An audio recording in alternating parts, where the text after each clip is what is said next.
The Northwest capital Mahikeng on lockdown this morning following widespread protests calling for Premier Supra Mahmupelo to step down. AfriForum's prosecution unit to name its latest target in a press conference this morning. We'll bring you those visuals live around 9:30. Disputing parties go back to the negotiating table as the nationwide bus strike enters its second day. And later in sport, Mamelodi Sundowns are the only South African team left in African interclub competition as Wits and SuperSport failed to make the group stages of the CAF Confederations Cup. Very good morning to you and welcome to Newsroom. I'm Shante Yankees. Thank you very much for joining us this morning. Coming up this hour, we go live for an update in the Northwest after violence erupted last night, calling for the resignation of Premier Supra Mahmupelo, as well as that presser by AfriForum later on. We'll also give you news from the continent. For now, though, Valen Kirtley is standing by with all your sporting updates. Very good morning to you, Valen. We're approaching the weekend. What can we look forward to?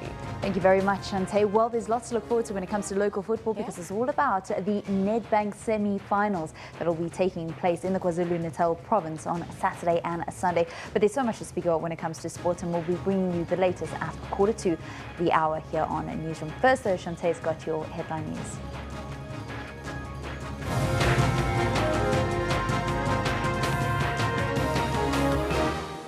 The lead story at 9 o'clock, Northwest Premier Supra Mahmupelo has called for calm and stability in Mahikeng after violence flared up again there last night. It appears that the capital is on lockdown this morning, with most entry points being barricaded with rocks and debris. Well, tensions are running high as several people who staged riots into the night have been seen regrouping. Protesters are demanding his resignation. For the latest on the protest in Mahikeng, we're now joined by SABC's Sentleng Lehi. She is now with the Northwest MEC for Health. Very good morning to you, Sentle. What is the latest regarding the shutdown in Mahikeng this morning? Good morning to you too. Yes, indeed, it does appear that the provincial capital is on fire and absolutely shut down. I've heard from my colleagues in Mahikeng that, in fact, indeed, the roads do remain closed. And yes, indeed, the groups that were doing those protests yesterday are regrouping. We understand that there's a very high police contingency in the capital, but we also have it in good information that the levels of violence are also spreading to some areas, including your Vomaranstad, and there is a planned shutdown of Taung.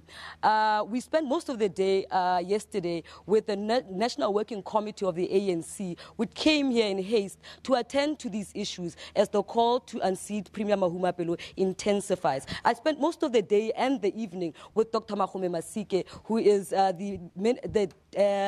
who is the lead of the Department of Health in the province. He indeed told us that he did see some of those in protest and did attempt to engage with them, but given the volatility of the situation, he could not stay any longer. He has been in engagements with Nahau, as some of these protests also emanate from the challenges that are experienced in the Department of Health. You'll understand that most clinics in the province have been shut down for over a month now, as Nahau has intensified their call for the Premier to be set aside and for the HOD of the department to be expelled, having been involved in a corrupt kind of dealing with a Gupta-linked medical technology company, Mediosa. But for more on that, I've got Dr. Makgome Masike just to explain to us, Doc, the situation in the province is dire. Some say it's because people want the Premier to go. Others say it's because of inefficiencies in your department. Well, the whole thing started after the Mediosa issue. So I wouldn't say that it's inefficiencies. It's a specific incident of a procurement process of mobile primary health care units. And this is what caused the whole disruption. The disruption is actually confined to Mahikeng. Most of the clinics in Mahikeng are not purely shut down, maybe today, but in the past few weeks, they've been working below capacity. And that has affected the quality of health care of the people in Mahikeng. So I wouldn't say shut down. I would say the the quality of healthcare delivery has declined because of the strike. Be that as it may, that the quality has been compromised, there have been fatalities. What is the department doing to ensure that such incidents do not happen? We have contingency plans. The only fatality I'm aware of is a woman who lost a baby, but that was a macerated stillborn. Now, it is very difficult to say you blame the strike on that, because a macerated stillborn, chances I could have died 2 weeks ago or so. So that's the one thing. It could be because of infection, it could be because of hypertension, but we are still investigating to be able to find the answer. So I'm not aware of fatalities as yet. I'm aware of the inconveniences and the quality of care. For instance, with the clinics not working optimally, all the patients that are supposed to go to clinics are going to the hospital. So the waiting time is longer and the queues are longer and so on. That's the quality of care I'm talking about. We have a lot of patients now in Mafikeng Provincial Hospital. What we have done is to get more doctors from Zeras to come and join us at the hospital. From today onwards, we'll have the South African Military Health Services to come and assist us as well. So we've got contingency plans so that the quality must not decline any further. Speaking of the overcrowding in hospitals, our province is ultimately rural, and many of our people cannot afford to go to these hospitals that are open. Are you not particularly concerned, as a doctor yourself, about those who are chronically ill and defaulting right now with no immediate intervention or help? That is why we are taking their medication to Mafikeng Provincial Hospital. That in case you find your clinic in Mafikeng not working optimally, you'll get your medication at Mafikeng Provincial Hospital. Very inconvenient. The queues are very long, but at least there is medication at the Mafikeng Provincial Hospital. Now, let's unpack this intervention by military medical staff that are set to come into the province. How many are going to come and where will we see them being posted? We will get the details today. What we are doing today is to be able to get the numbers that we need in specific clinics and hospitals, and then they will respond in terms of our needs. We are doing a needs analysis quickly today. Back to the matter of today with the shutdown in Mafikeng. It appears that some say that the strike or the protest was emanating from what is happening in your department. Others link it to the alleged corrupt dealings of the Premier. How do we then balance the two and find a reasonable solution? We're dealing with NEHAU as the union that organizes in the department. They've put across a number of labor-related issues, and that is what we are dealing with. They have not come to us to say they want the department to get rid of the Premier. We don't have the powers to do that. So we are dealing with the issue of the bonuses of the employees. Of the 63 million we had, we have already paid 56. We are unable to pay the rest because they're supposed to be at head office and medical depot. And this is where the strike is. And until they go back, the managers will be able to do assessment of their employees, and then they'll be able to pay those who qualify. Just to give us a sneak preview into what happened yesterday in the closed meeting with the NWC, what did you take away from that in terms of just the resolutions in bringing stability and unity in our party for the betterment of our communities? Well, I must tell you that the leadership of the ANC, especially the NWC, is quite conversant with issues of health. I mean, I can tell you now that they were able to talk about what is happening in the country in terms of accruals in healthcare. Not only the Department of Health in the Northwest, but nationally. So they are quite sensitive to what is happening and the finances and the financial situation and the economic situation of the country. That was quite impressive. Now, as an MPL, my dear sir, your impressions about yesterday's meeting, and do you think that the idea of unity can be achieved in this province? An MPL is a deployee of the ANC. The leadership of the ANC was here to tell us that Nasrec is gone. We're all working together now, and I buy into it that we can only win when we are together. So I agree with them. The assessment is correct that we must work together as deployees of the ANC and the ANC itself. We can't divorce ourselves from the organization that has deployed us into government. If what Dr. Makgome Masike has said is anything to go by, we hope that indeed the ruling party will get to some synergy and unity for the betterment of our communities. Back to you guys in studio. Thank you very much for that. Settling in the Northwest, speaking to the Northwest MEC for Health regarding the local shutdown in the area. There are calls for the resignation of Premier Super Mahmupelo, as well as some of the issues that NEHAU has brought forward in the health department. Earlier, SABC News spoke to the Northwest Premier Super Mahmupelo. There are still some isolated blockade of roads and so on. The police are working with the local authorities. We are also dispatching during the day local leaders to make sure that we can talk to communities and so on. But what is surprising about this particular matter, which I think the viewers of the SABC must know, is that it has got very little to do with service delivery. We have done our analysis. The matter is political, because clearly there are some people within the ANC who are working with the EFF, and they've been doing this for the last 3 years to make sure that there is ungovernability in the Northwest, particularly in Mahikeng, and they have not succeeded.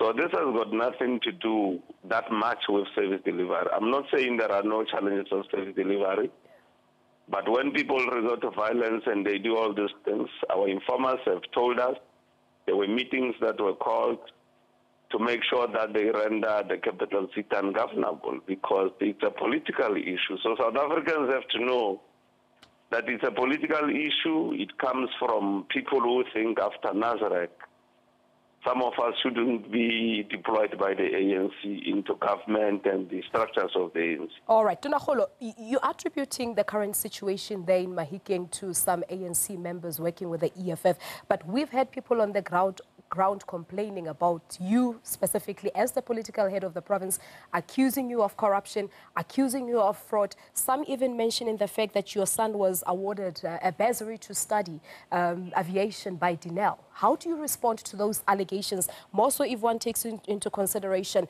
issues such as the Midiosa, issues such as Nepo data dynamics as well? There are investigations going on in as far as the issues of health are concerned. People must wait for the investigation. It's about to be concluded. These things about my son and Dinel and so on have been clarified by Dinel.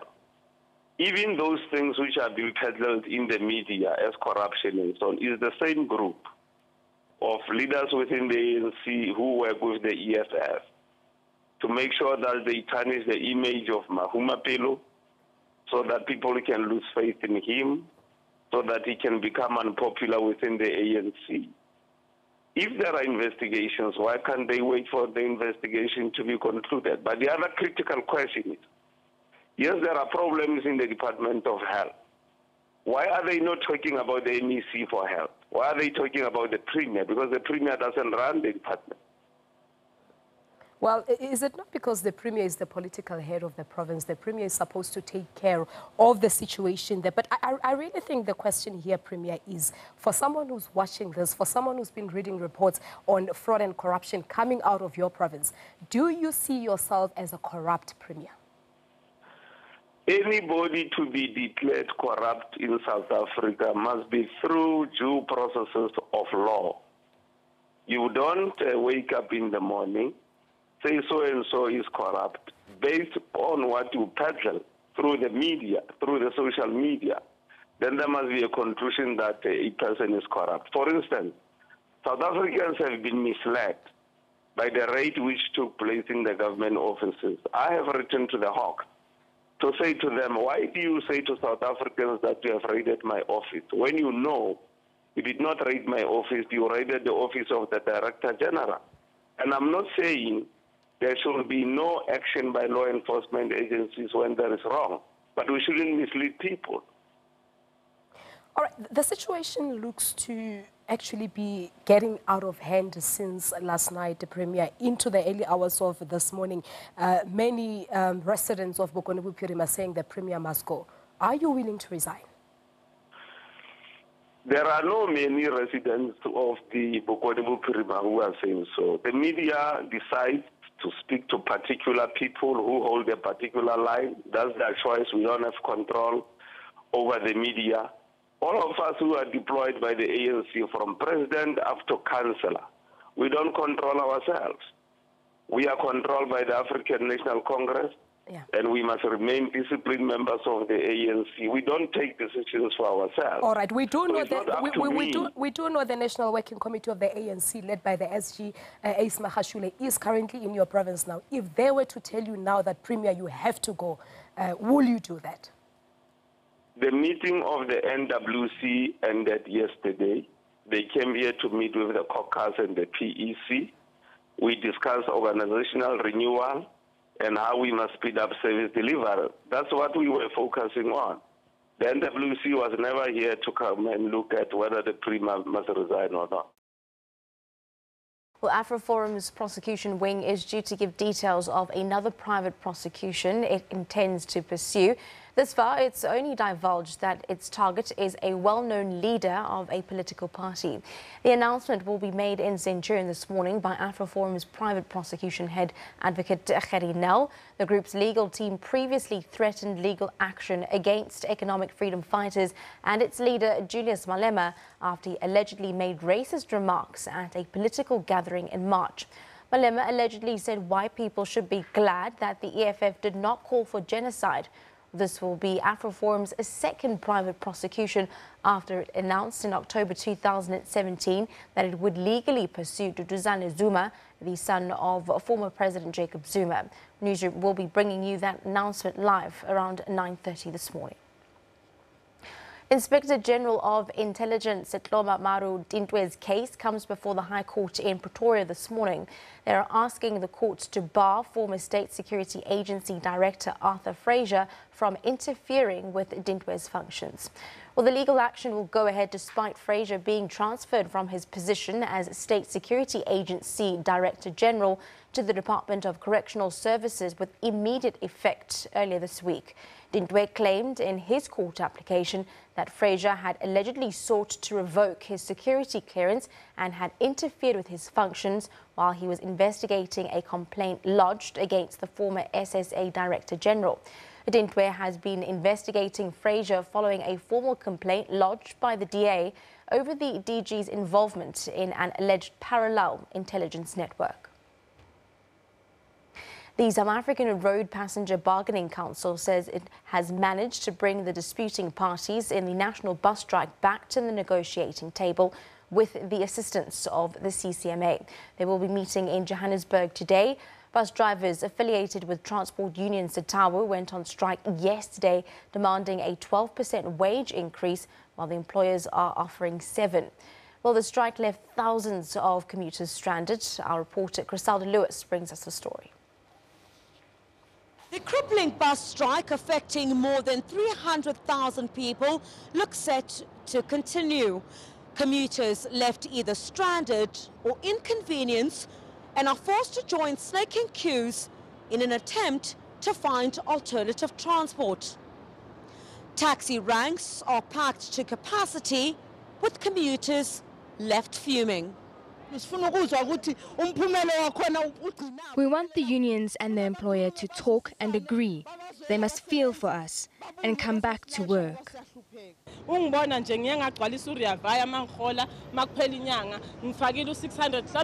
I topped up my Rea Vaya tag with 600 Rand. For that matter, that was my last money. So the strike has really affected me. Transport Minister Bladen Zimande says while his department is not involved in the negotiations, he has called for a speedy resolution to the stalemate. But the unions are not budging. Indeed, we will continue under this situation because obviously the purpose of a strike is to hit very hard on the employers and then as well as the economy, so that our issues can be taken care of or listened to. With seemingly no end in sight for now, well, these long queues and the frustration are set to continue. Griselda Lewis, SABC News at Carlton Centre in the Johannesburg CBD. On day 2 of the bus strike, Setawu has vowed to intensify the industrial action. For the latest on the situation, we go live to Soweto with SABC's Mangobo. Manqoba Mqunu, who is there with the latest. A very good morning to you, Manqoba. What is the latest regarding the situation? Day 2, it's still a hard hit for commuters. Of course, we will be crossing to Manqoba as soon as we get him to be stable. He is going to be giving us the updates there from Soweto and how bus commuters have been affected in Johannesburg. We'll also be giving you a live update from Port Elizabeth to see how commuters have been affected. Let's have a look at some other news this morning. A smartphone app assisting visually impaired people is a real eye-opener. The app, which is only one of 5 in the world, will change the way people navigate indoors. This was unveiled at an SABC Disability Summit in Auckland Park. SABC's Gillian Pillay reports. Normal people look at us as shameful. They look at us like we can't do anything. A different view and a different struggle daily, ridiculed and shunned. David, a swimmer and motivational speaker, is one of many victims. Exhibitions like this can open our disabled people's mindsets towards it and say, you know what, this is what we want to do. This is what we have to do, because we are kind of people that have to prove to people that we can also do it. Breaking into the media space has been a battle for many years. We should not be limited by race or disability. So I'm pleading to the industry at large to open up doors for us. There's mixed feelings about the manner in which people with disabilities are treated.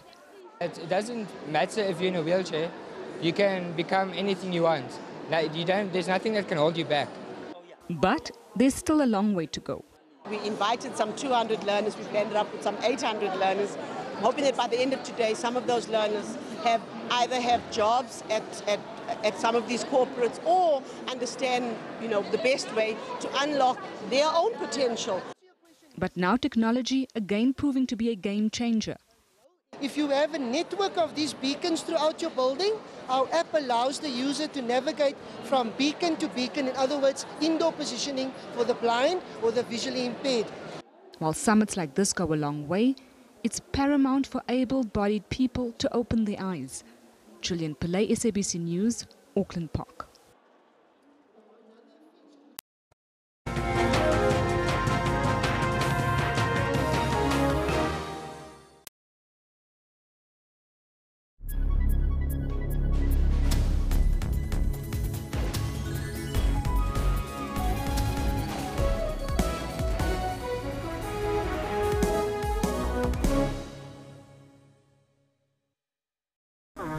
SABCnews.com is your one-stop digital portal to all the news you need. With a website that is easy to use on mobile, SABC News prides itself in being the primary source of public service content across multiple platforms. Watch live streams of all the big news events on the SABC News YouTube channel, which is one of the most viewed South African YouTube channels globally. And catch up on the best of SABC television and radio news. Follow breaking news on all of the SABC News social media platforms, interact with SABC News on Facebook, and stay connected on Twitter for the latest headlines and real-time updates by our reporters. SABC News, everywhere.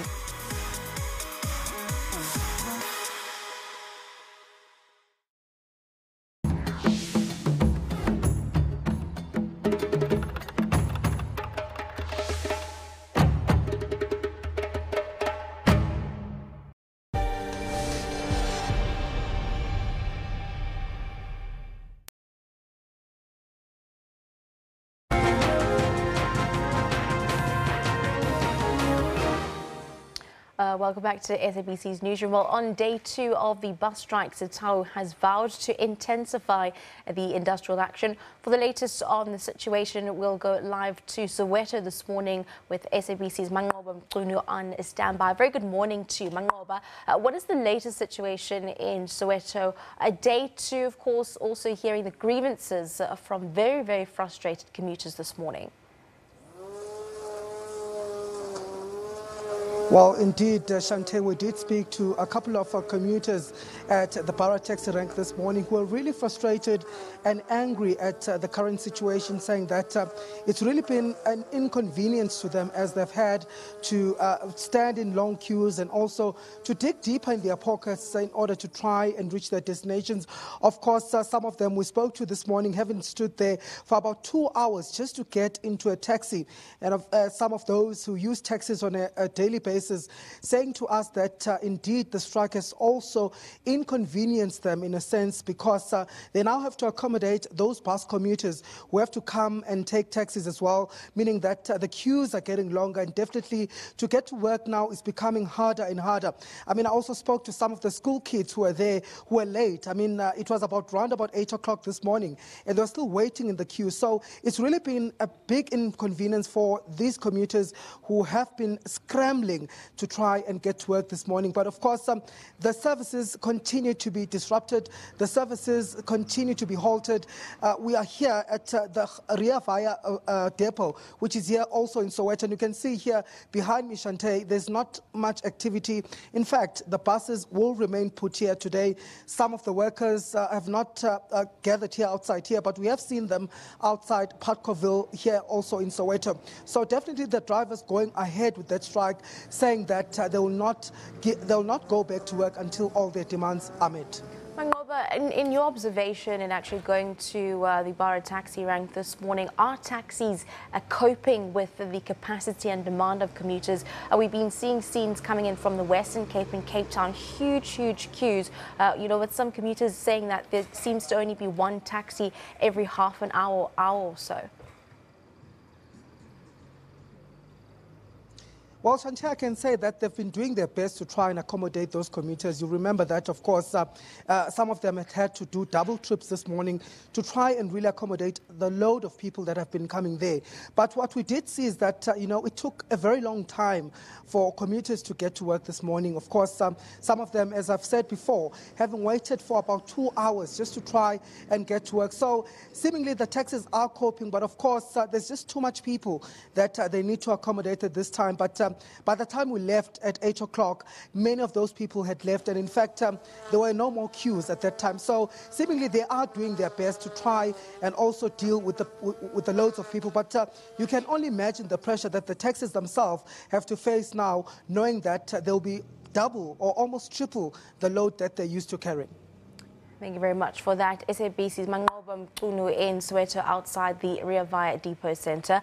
Continuing with updates on the effects of the bus strike, scores of commuters have flocked to Crossroads taxi rank at Motherwell in PE as the national bus strike enters day 2. Let's cross over to Zolani Moyo, who is giving us an update from PE this morning. A very good morning to Zolani.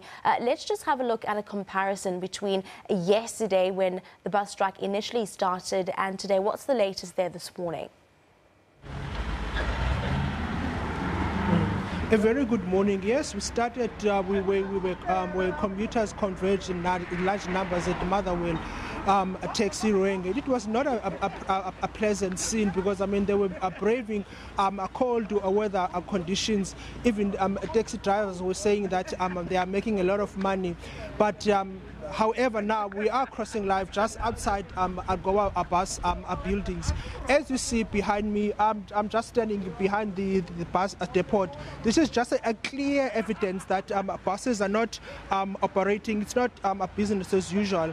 However, in about an hour or two, 3 unions, Tawusa, Satau and NUMSA, they are going to meet with officials from CCMMA. That is when we can get a gist whether the strike will continue tomorrow as planned. But if I may just ask my colleague Tobani just to pan to my right hand side, as you can see, a union representative, they are here standing just outside Algoa bus building. They are here to monitor the situation. In about an hour or two, as I've indicated, that is when we will get a feeling of whether the strike will continue tomorrow or not. Great. Thank you very much, Zolani Moyo, giving us an update from PE. Of course, giving you now that much-awaited crossing from the AfroForum briefing, where they are expected to announce who they will be prosecuting. The only information we've gotten so far is that it is a leader of a political party. Let's now cross live.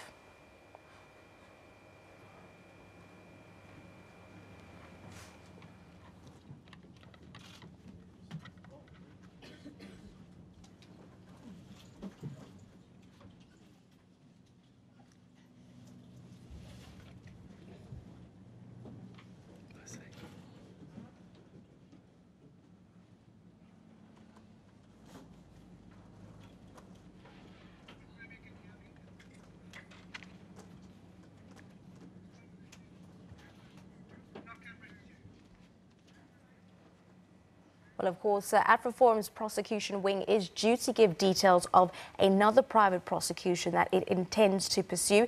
The only information that media has gotten so far from the media statement is that it is a well-known leader of a political party. Well, the announcement is going to be made this morning. Let's cross now as the briefing begins. Welcome to the AfroForum media conference, especially also to the members of the media, and also to people watching this via our Facebook page with the live streaming.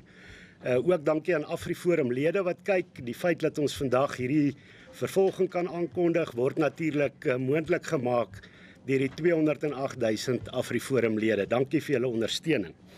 I will start off just by giving some feedback on the work of AfroForum's private prosecution unit under the leadership of Advocate Gerry Nel. Just to give you a refreshment on why we formed this private prosecutions unit, we said all along that we want to make sure that there is equality before the law and that the National Prosecutions Authority does their work thoroughly. And for us, the first prize would always be for the National Prosecuting Authority to do their work.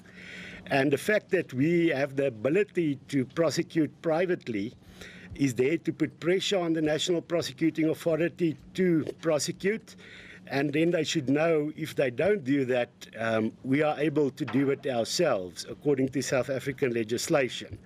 And that is why we even view when the National Prosecuting Authority decide to prosecute people, we also see it as a victory in a sense that at least equality before the law is there. So in that sense, we are happy about the fact that the NPA has decided to prosecute former President Jacob Zuma. Ready to prosecute. But of course, we also see it as a victory if the NPA does that. We're also happy about the fact that we see movement with regard to the Guptas. And one court case we know has already started. For us, that is also a move in the right direction, and we regard that as a victory. With regard to the cases that are not prosecuted by the National Prosecuting Authority yet, I can give you some feedback on the Grace Mugabe case. As you know, we represent Gabriella Engels that was assaulted by Mrs. Grace Mugabe. What then happened is the South African government gave Grace Mugabe diplomatic immunity. We just immediately started with a process to set aside that diplomatic immunity. And we are happy to announce that the court case on that issue will be heard on the 10th and 11th of May in the North Gauteng High Court. We believe we have a strong case. After setting aside the diplomatic immunity, we can then ask for the authorities to go ahead with prosecutions, but if they don't, we are ready to do so on behalf of Ms. Gabriella Engels.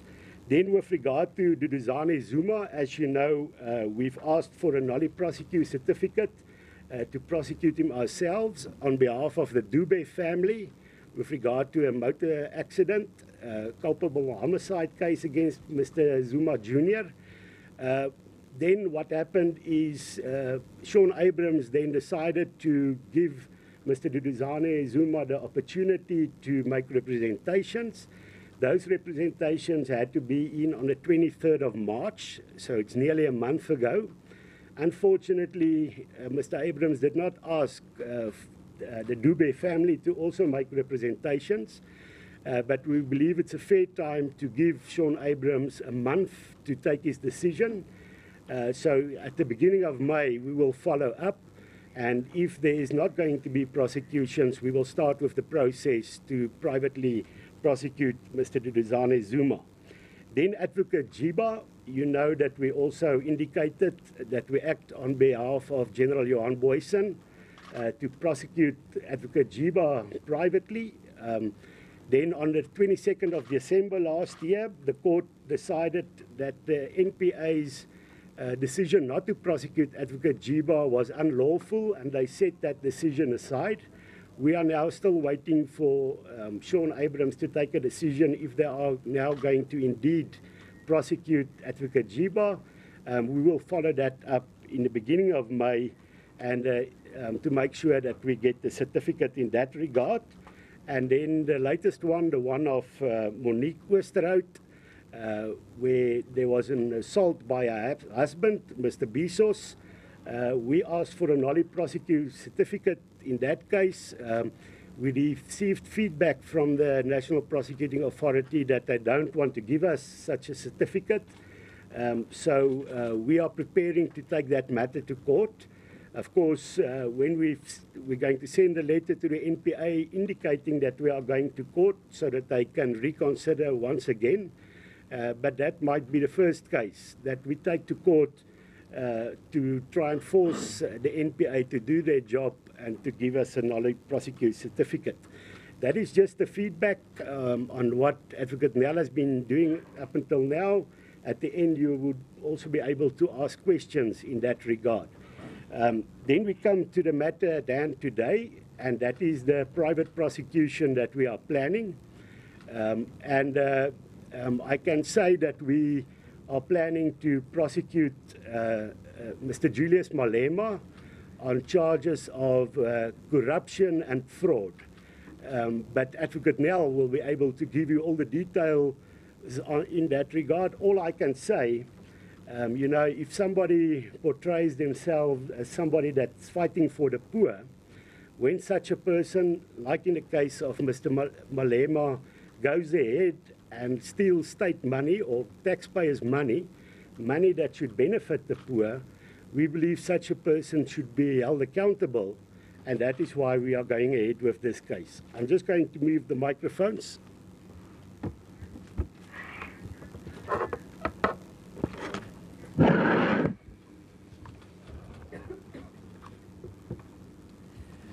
Good morning from our side. I would like to discuss the detail about the matter that's commonly referred to as the on-point matter.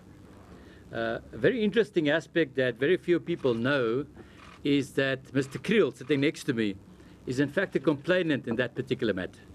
Mr. Kriel laid a charge on the 24th of July 2011 that led to the later prosecution of Mr. Malema and his co-accused.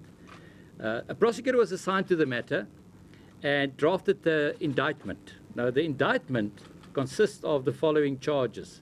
There were 2 racketeering charges, 5 corruption charges, 4 fraud charges, and 40 counts of the contravention of Section 6A, B, and C of the Prevention of the Organised Crime Act. Now, this particular matter, after the accused appeared, was struck off the roll on the 4th of August 2015 because one of the accused, Mr. Dichabe, was ill and he could not stand trial. The understanding at the time, like with all these kind of matters where it's struck off the roll because somebody cannot stand trial, was that the NPA would monitor the matter and ensure that the matter is enrolled again. What we did is we only did a superficial search of information that's currently in the public domain, and that portrayed what appears to be a healthy Mr. Dichabe, having recovered fully from his illness. Social media photographs depict active social gatherings, family holidays, business transactions, purchase of high-powered, expensive sports cars, participation in cycling events, and remarkably, Mr. Dicharbe chose to depict a picture of him and President Ramaphosa as his current, as we speak, picture on Twitter, profile picture on Twitter. So what we did is, on the 19th of March, we submitted a written inquiry to establish if and when the NPA intend to re-enroll the matter. We shared with them information we received, and that is that the matter was taken away from the prosecutor that was assigned to the matter, and it was handed over to the Priority Crimes Litigation Unit. Mr. Pretorius responded to us. Mr. Pretorius indicated that the NPA would indicate on or before August 2018 whether or not the PCLU and or the NPA would prosecute. The letter would form part of your pack, and I would just like to read paragraph 4. Paragraph 4, Mr. Pistorius indicated the PCLU is presently considering the matter with a view to decide whether or not to reinstitute charges. Now, we also asked the question from the NPA of why it was referred to the PCLU, the Priority Crimes Litigation Unit, and Mr. Pretorius responded, saying that the National Director has a discretion to allocate cases to the PCLU. He also implied that the complexity of the matter and the fact that it has both elements of organized crime and commercial crime caused the National Director to transfer the matter to the PCLU. We all know that the commercial matters and organized crime are not matters ordinarily dealt with by the PCLU and does not form part of their mandate. We find the reasons given by the NPA peculiar, because what we know is a prosecutor, a very senior prosecutor in the NPA, somebody that I know, somebody from the Special Commercial Crimes Unit, was allocated the matter. He drafted the charge sheet. He indicated to court in August when they appeared that the matter was court ready. He indicated that the state was ready to proceed. I infer from the readiness of the state that he consulted with witnesses. It's very interesting to think why, or peculiar to think why the NPA would then decide to move the matter away from the prosecutor that dealt with the matter, drafted the indictment, and hand it over to the PCLU. For the PCLU to consider afresh whether or not to reinstate charges. We found it peculiar, as the only obstacle at the time had been the fact that Mr. Dicharbe was not ready or well enough to proceed with trial.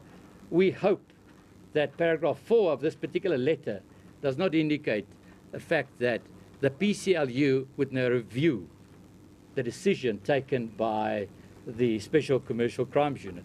It is, however, interesting to observe that this particular unit at the NPA have been responsible for the charges against Minister Gordhan, the charges against Mr. Paul O'Sullivan, the prosecution of Mr. McBride and members of IPIT, and the charges against the Rogue Unit, all of which resort outside of the mandate of the PCLU.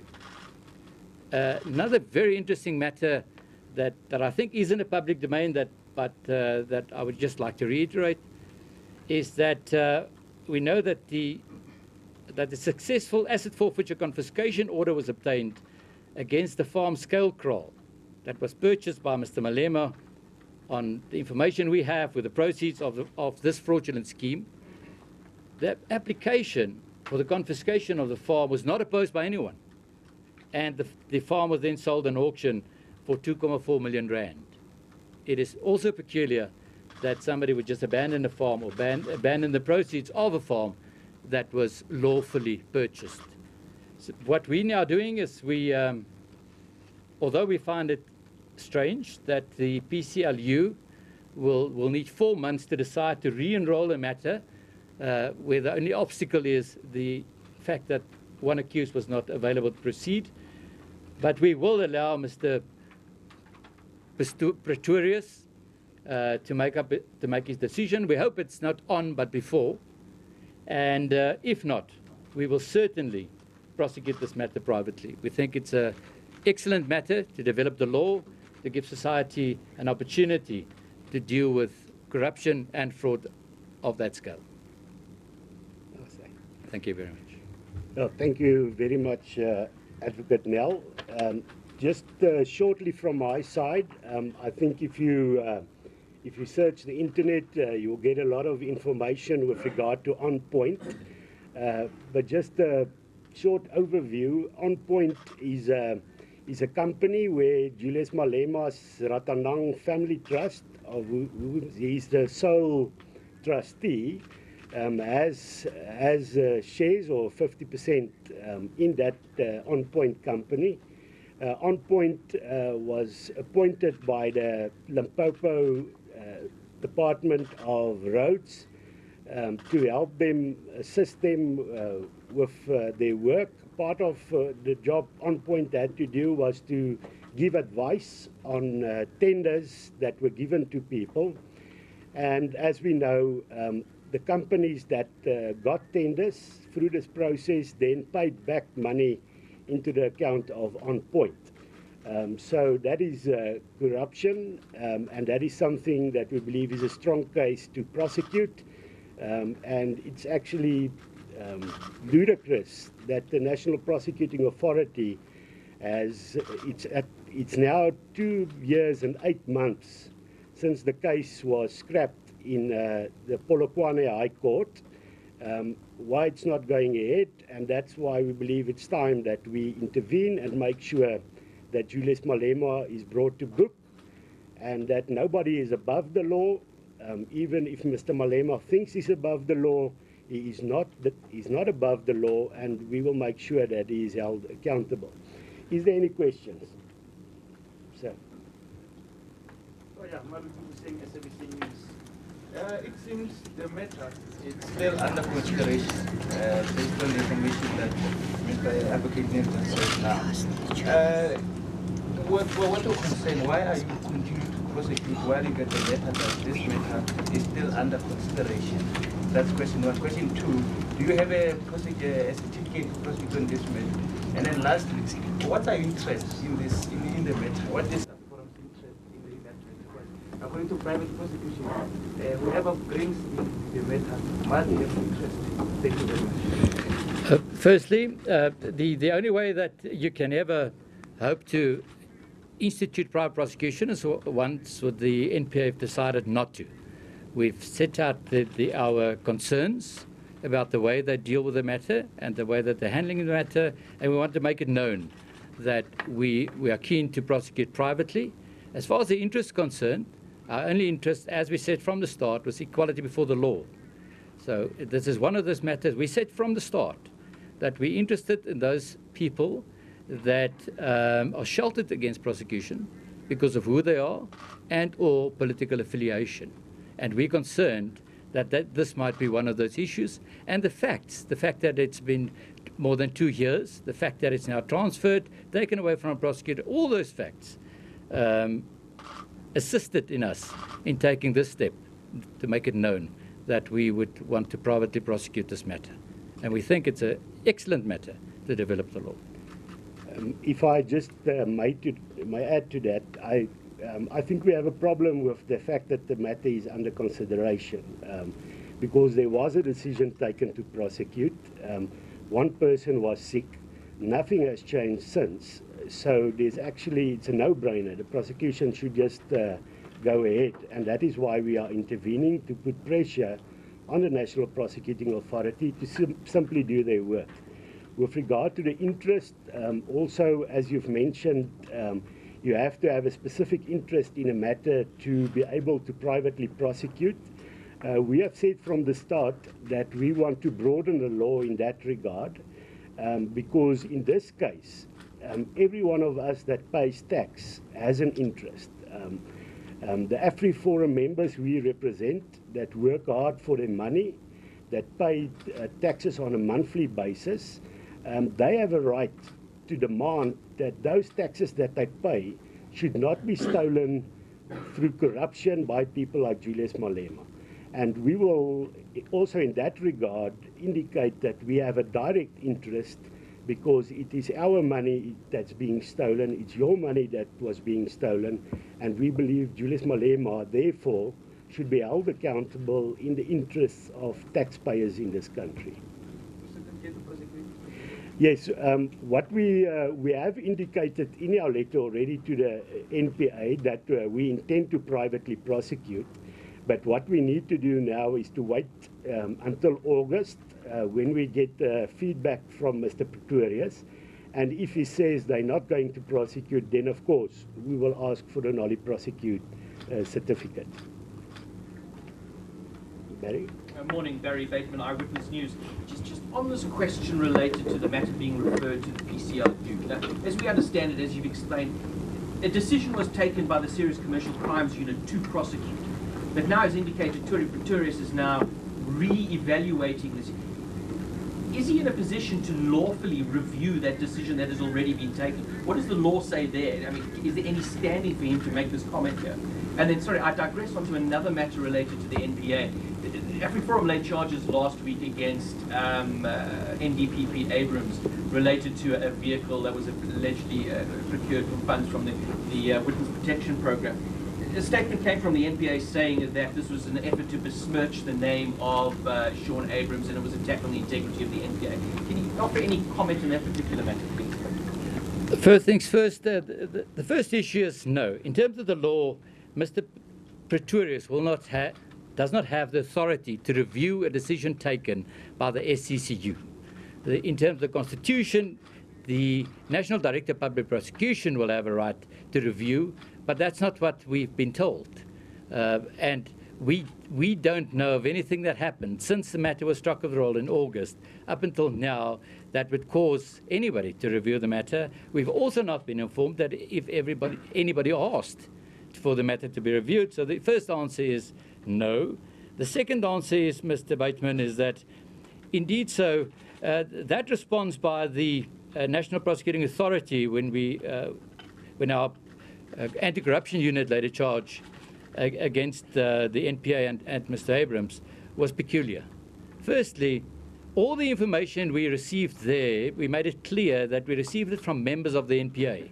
Members of the NPA indicated to us that they made information known on the private corruption line, and that the Integrity Management Unit of the NPA investigated that matter. Indeed, the NPA's media release confirmed that, saying that the IMU investigated the matter, but it's sometimes more important to read what a response is silent about, more important than what it really indicates. The report by the NPA never indicated what the result of the investigation of the IMU was. The two other issues that I thought was very important. The NPA, in their press release, admitted that a vehicle was bought with witness protection money and that it was used by the National Director of Public Prosecutions. So the allegations made, they confirmed. We say that that's unlawful. If not, certainly it's worth investigation. And the third issue is, and that was perhaps the most peculiar, the NPA then, in their response, indicated that Mr. Adam never went to Zeerust or somewhere. We never made that allegation, that Mr. Adams went to Zeerust. We made allegations that other people abused travel cost. But the response by the NPA was silent as far as that. So, yeah, we found it strange. This one. So. Colin Gambi from ENCA.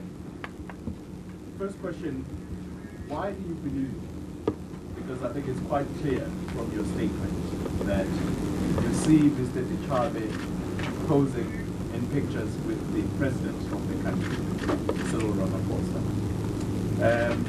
And so the insinuation there, in your words, to use your words, you say you feel that these individuals are being sheltered from prosecution. Do you believe that Julius Malema, alongside his co-accused, are being sheltered from prosecution? Number two, the EFF will say,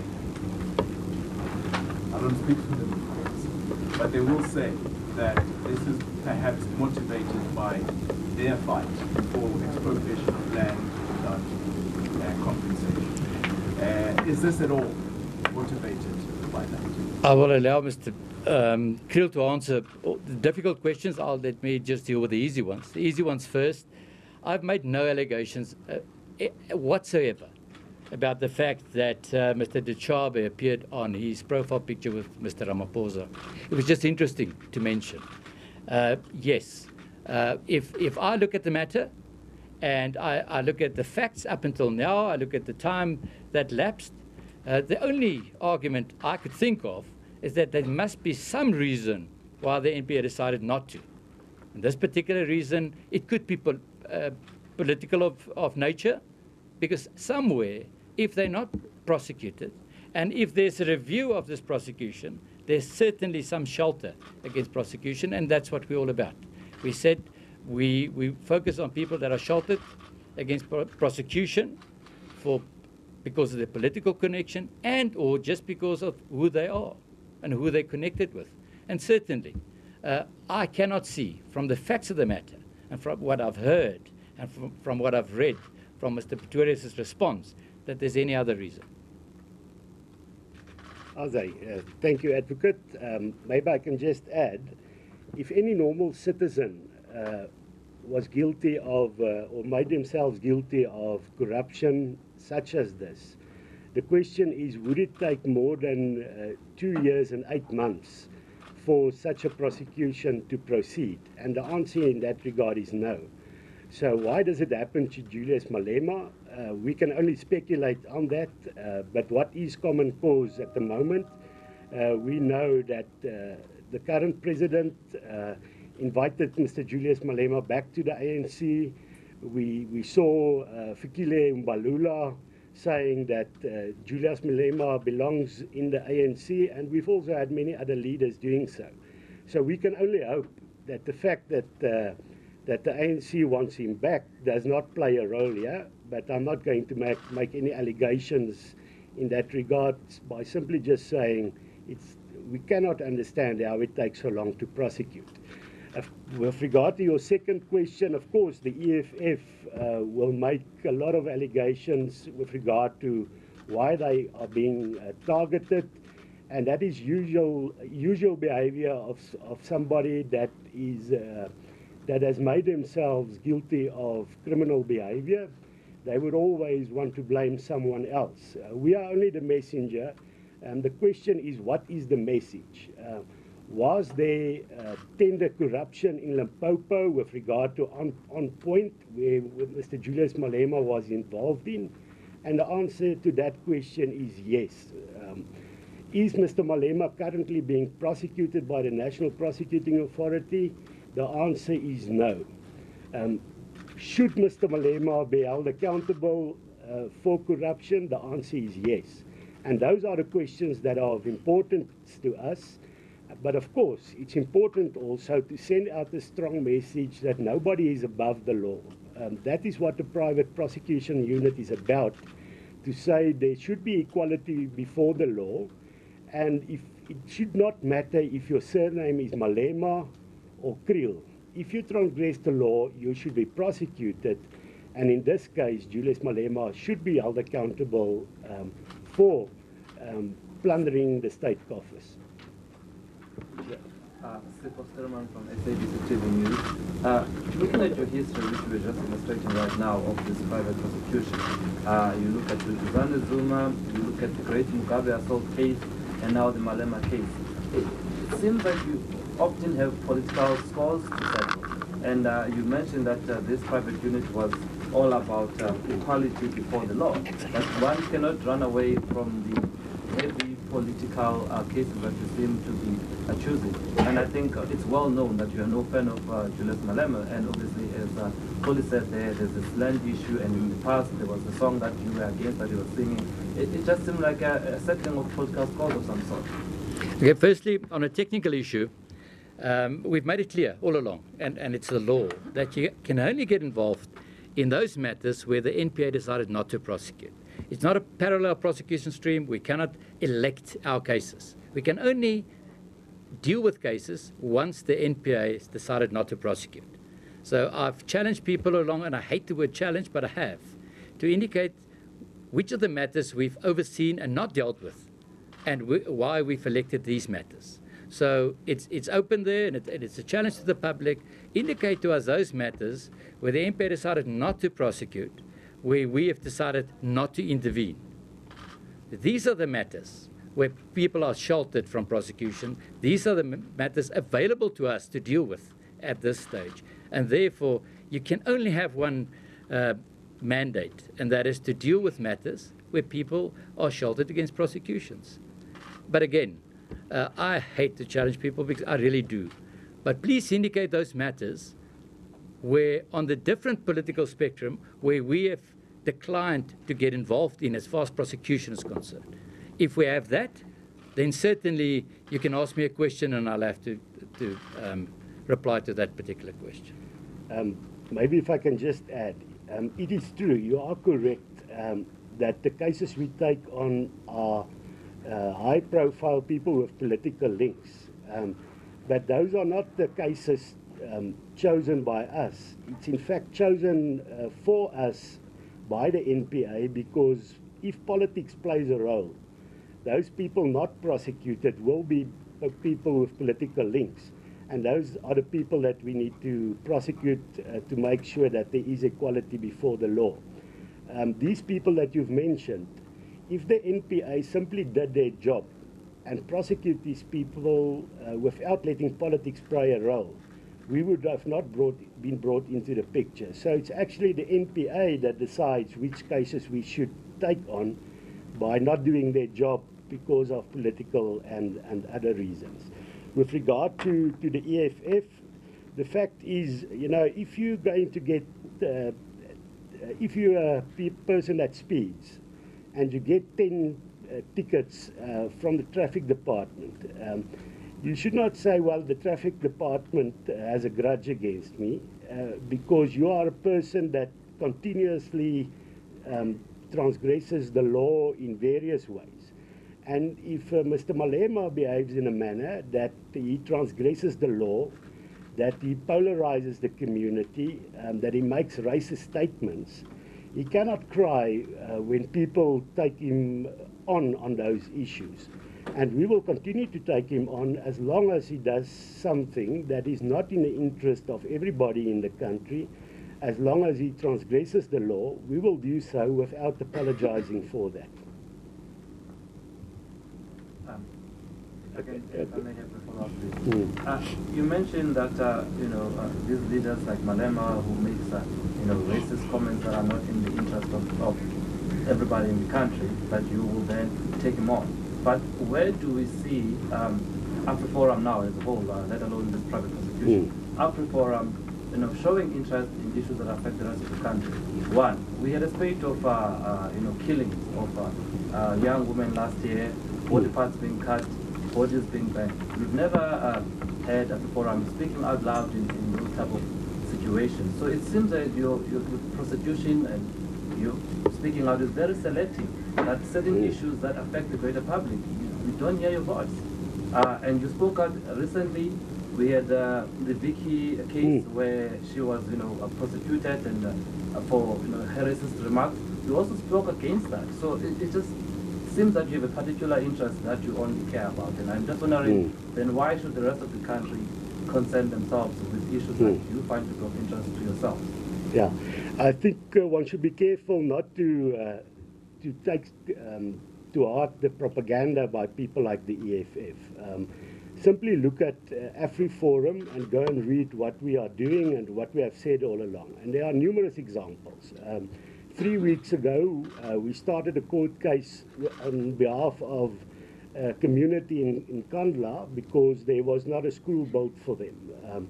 That case will be running over the next year, and you will see us there. We've gone to court on behalf of the Walmanstal Communal Property Association.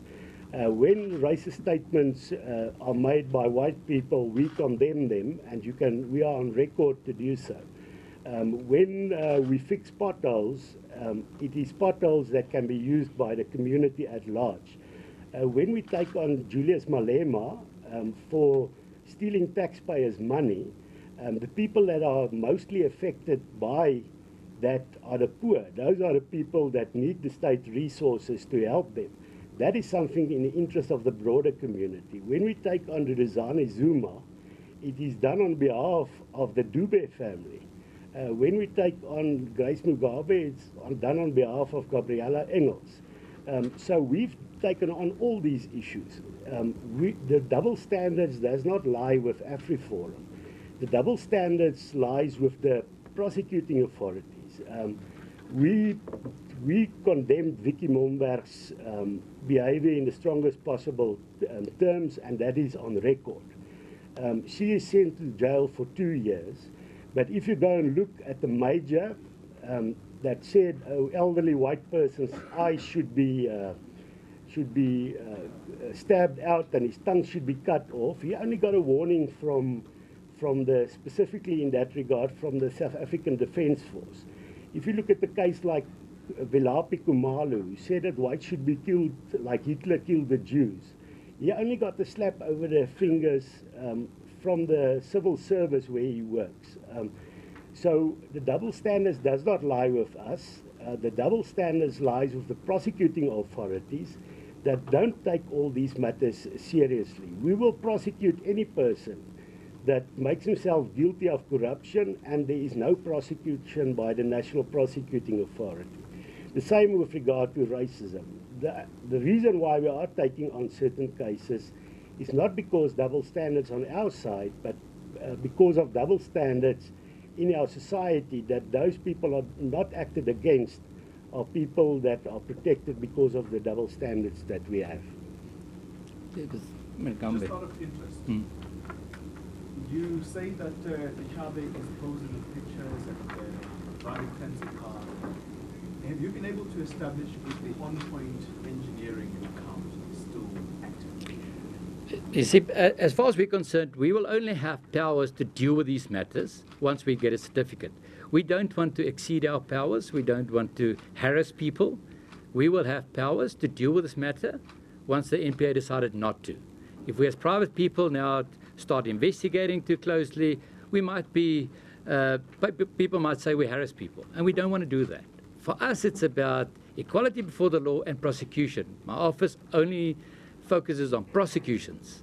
So once we get the power to prosecute, the authority to prosecute, then we look at all those factors. What we did was a superficial investigation on what's in the public domain.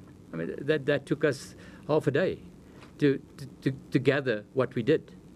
And certainly somebody with the authority of the prosecution service and the South African Police Service could really investigate and find out exactly what's going on. Are there any questions on this side? Nothing. Is that fine? Yes. Just follow up here. There's a letter here which you got from Mr. Pistorius, if I'm not mistaken.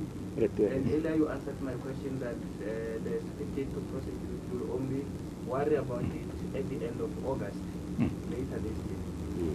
Actually, you are here to announce what are you doing? What is it? I should say you are waiting, because they are waiting until August. What you should say, sir. Nothing happened. No. What's happening now until NPA does nothing? Until NPA does nothing, what are you doing? So, when we launched this unit, we said it was unique. It's unique in the world. It's never happened. We're developing law as we go. What we're doing is we're informing the NPA that we want to privately prosecute, and they should take a decision as soon as they can.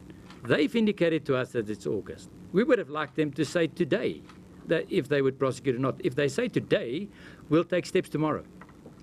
But we, at the mercy of the NPA, dictating that it would take them 4 months more to decide if a person is well enough to go to trial.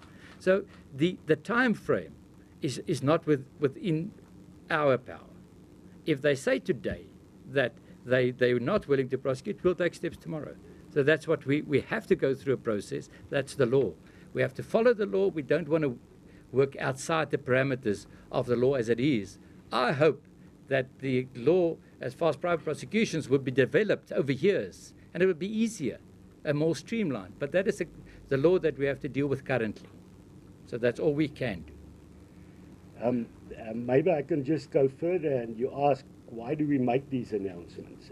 Unfortunately, it has been shown that in many instances, public pressure is needed to bring the NPA to make sure that they do their job. We know how long many of the cases has not been given attention to. If you take, for instance, the evidence with regard to the Guptas has been known for a very long time, but you needed specifically public pressure. And the fact that the NPA has waited 2 years and 8 months and has done nothing, it means that they need some pressure to be put on them. And that is why we are playing our role to now go public to say, we want to make sure this is prosecuted. You have now your chance until August to do so, otherwise we will do it. So that is very important. By simply saying nothing, you would we will just have to wait another 2 years and 8 months, and something will not happen even then. So it is very important that we go public with what we intend to do, so that the NPA knows we are going to do our job if they are not. Sorry, just a quick response on Twitter from Mr. Malema himself. I just want to know what's your reaction to it. And I suppose he just responded to this was just a few minutes ago. Yeah. He says, "Bring it on, the bloody racist. You don't scare me at all. I'm born ready. No white man will decide my destiny." That's the response on Twitter. We suspect that it's obviously from a prosecution side. I mean, you must know that we've dealt with other matters where most matters people say, "I want my day in court. Please give me my day in court." And when that happens, there's lots of representations and attempts to avoid it. I will not get into a personal discussion with anybody that I've ever prosecuted. I haven't. My record is clear. You will not find a personal comment against any accused that I ever prosecuted. And it's a challenge, you can check up on it. I only do my job. I'm a prosecutor. I look at the law and I apply the law to the facts. So I will not, from the prosecution's side, will not respond to any of those matters, even if they're very personal and challenging. Yes, we will do our speaking in court. We will answer to his allegations in court. Okay, thank you. Okay, thank you very much. Have a great day. There was one question belated. Okay.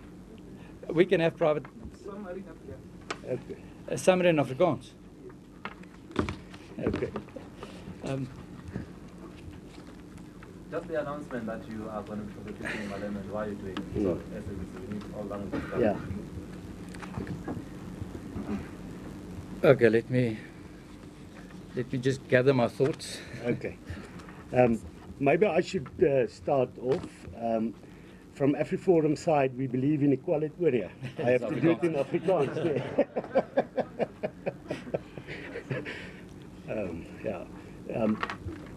Van AfriForum se kant af glo ons 'n gelykheid voor die reg en dat mense wat die staatskas plunder tot verantwoording geroep moet word.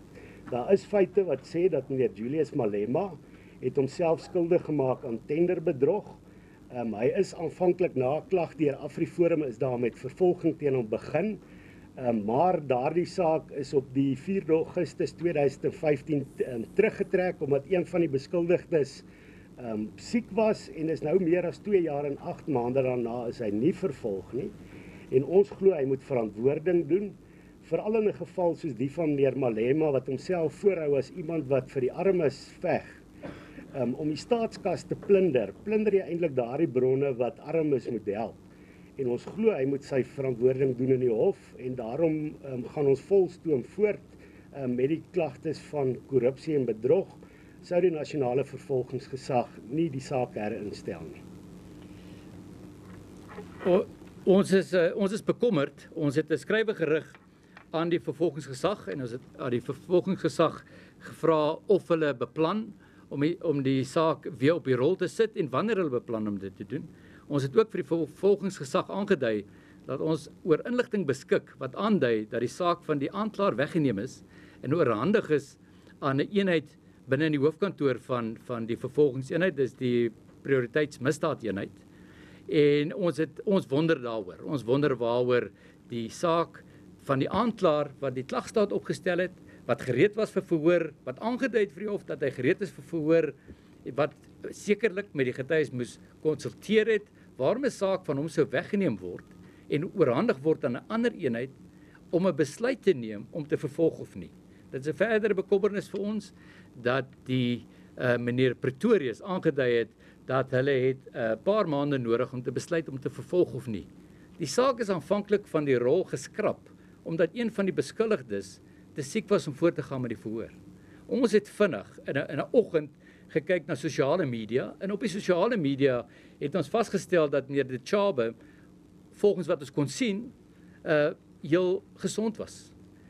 Ons het ook gesien wat interessant is vir ons en is bloot interessant dat hy gebruik as sy profiel op Twitter 'n foto van hom en meneer Ramaphosa. Ons het gesien net bloot na foto's te kyk in die sosiale media dat daar verskeie vakansies is, familievakansies, die kope van baie duur sportmotors.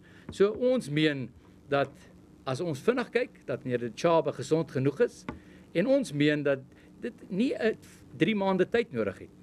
Die enigste iets wat moet besluit word deur die vervolgingsgesag is al die beskuldigdes beskikbaar, is al die beskuldigdes gesond en om dan voort te gaan met die saak. Ons maak dit duidelik dat as die vervolgingsgesag nie voortgaan met vervolging nie, ons sekerlik sal vervolg. Ons dink is 'n uitstekende saak om die reg uit te brei, om gemeenskap die geleentheid te gee om sake van korrupsie en Well, of course, so that is just the live press briefing that has been delivered from AfroForum. Of course, they've been giving us their standpoint, of course, of why they intend to prosecute the leader of the EFF, Julius Malema. Of course, them citing their issues relating to fraud and corruption charges, also mentioning a company to which Mr. Julius Malema is a sole trustee, and that company had received a tender from the Roads Department in Limpopo, also to which companies had then paid back money into that company, which is owned by Mr. Julius Malema. Of course, these are all the claims that are coming there from Krill's AfroForum that we've just heard this morning. And of course, they're saying that Julius Malema had been, of course, stealing taxpayers' money. Some of the other issues that were now brought up in the media press briefing there from the media was why is this of such public interest? There are other cases that also form public interest. Of course, Krill from AfroForum defending it, saying, of course, it is public interest as this involves taxpayers' money. We've also been having a look at some of the tweets coming through here.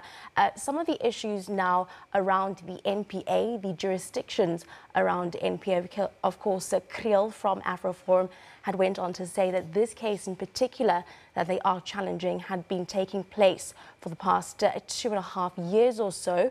And of course, the NPA has now decided not to prosecute, or still has to give clarity on that. From their side, Kharinal then saying that they have to abide by the law. They need to take the necessary steps into the law and have to wait for that process to near its end, coming in from the NPA. We are going to be getting legal analysis on that in just a bit, on what exactly is private prosecution, its processes, the steps that need to be taken, and essentially what then happens if the NPA does decide to continue to go ahead and prosecute. Also, some very, very, very bold statements coming in from AfroForum's Kriel, saying that the NPA is then giving them until August to have to wait on whether the NPA will decide to go ahead and prosecute. Of course, AfroForum saying that no, August 2018 is too late. We're putting pressure on you now. Why do you need 4 more months to decide whether or not you want to prosecute?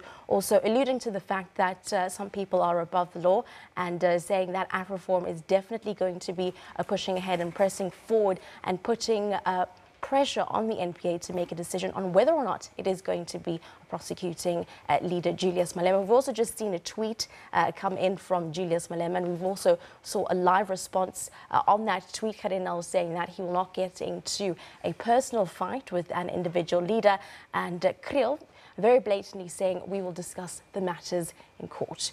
Well, we do know that EFF leader Julius Malema is to face a private prosecution by the lobby group AfroForum. Of course, that's on the charges of fraud and corruption they mentioned this morning. The head of AfroForum's private prosecution unit, Advocate Kheri Nel, had just announced that they will be pursuing a case against Malema. Some other news, Northwest capital Mahikeng on lockdown following violent protests calling for Premier Supra Mamupelo to step down. More than 20 people have been arrested over the unrest. Disputing parties go back to the negotiating table on day 2 of the nationwide bus strike.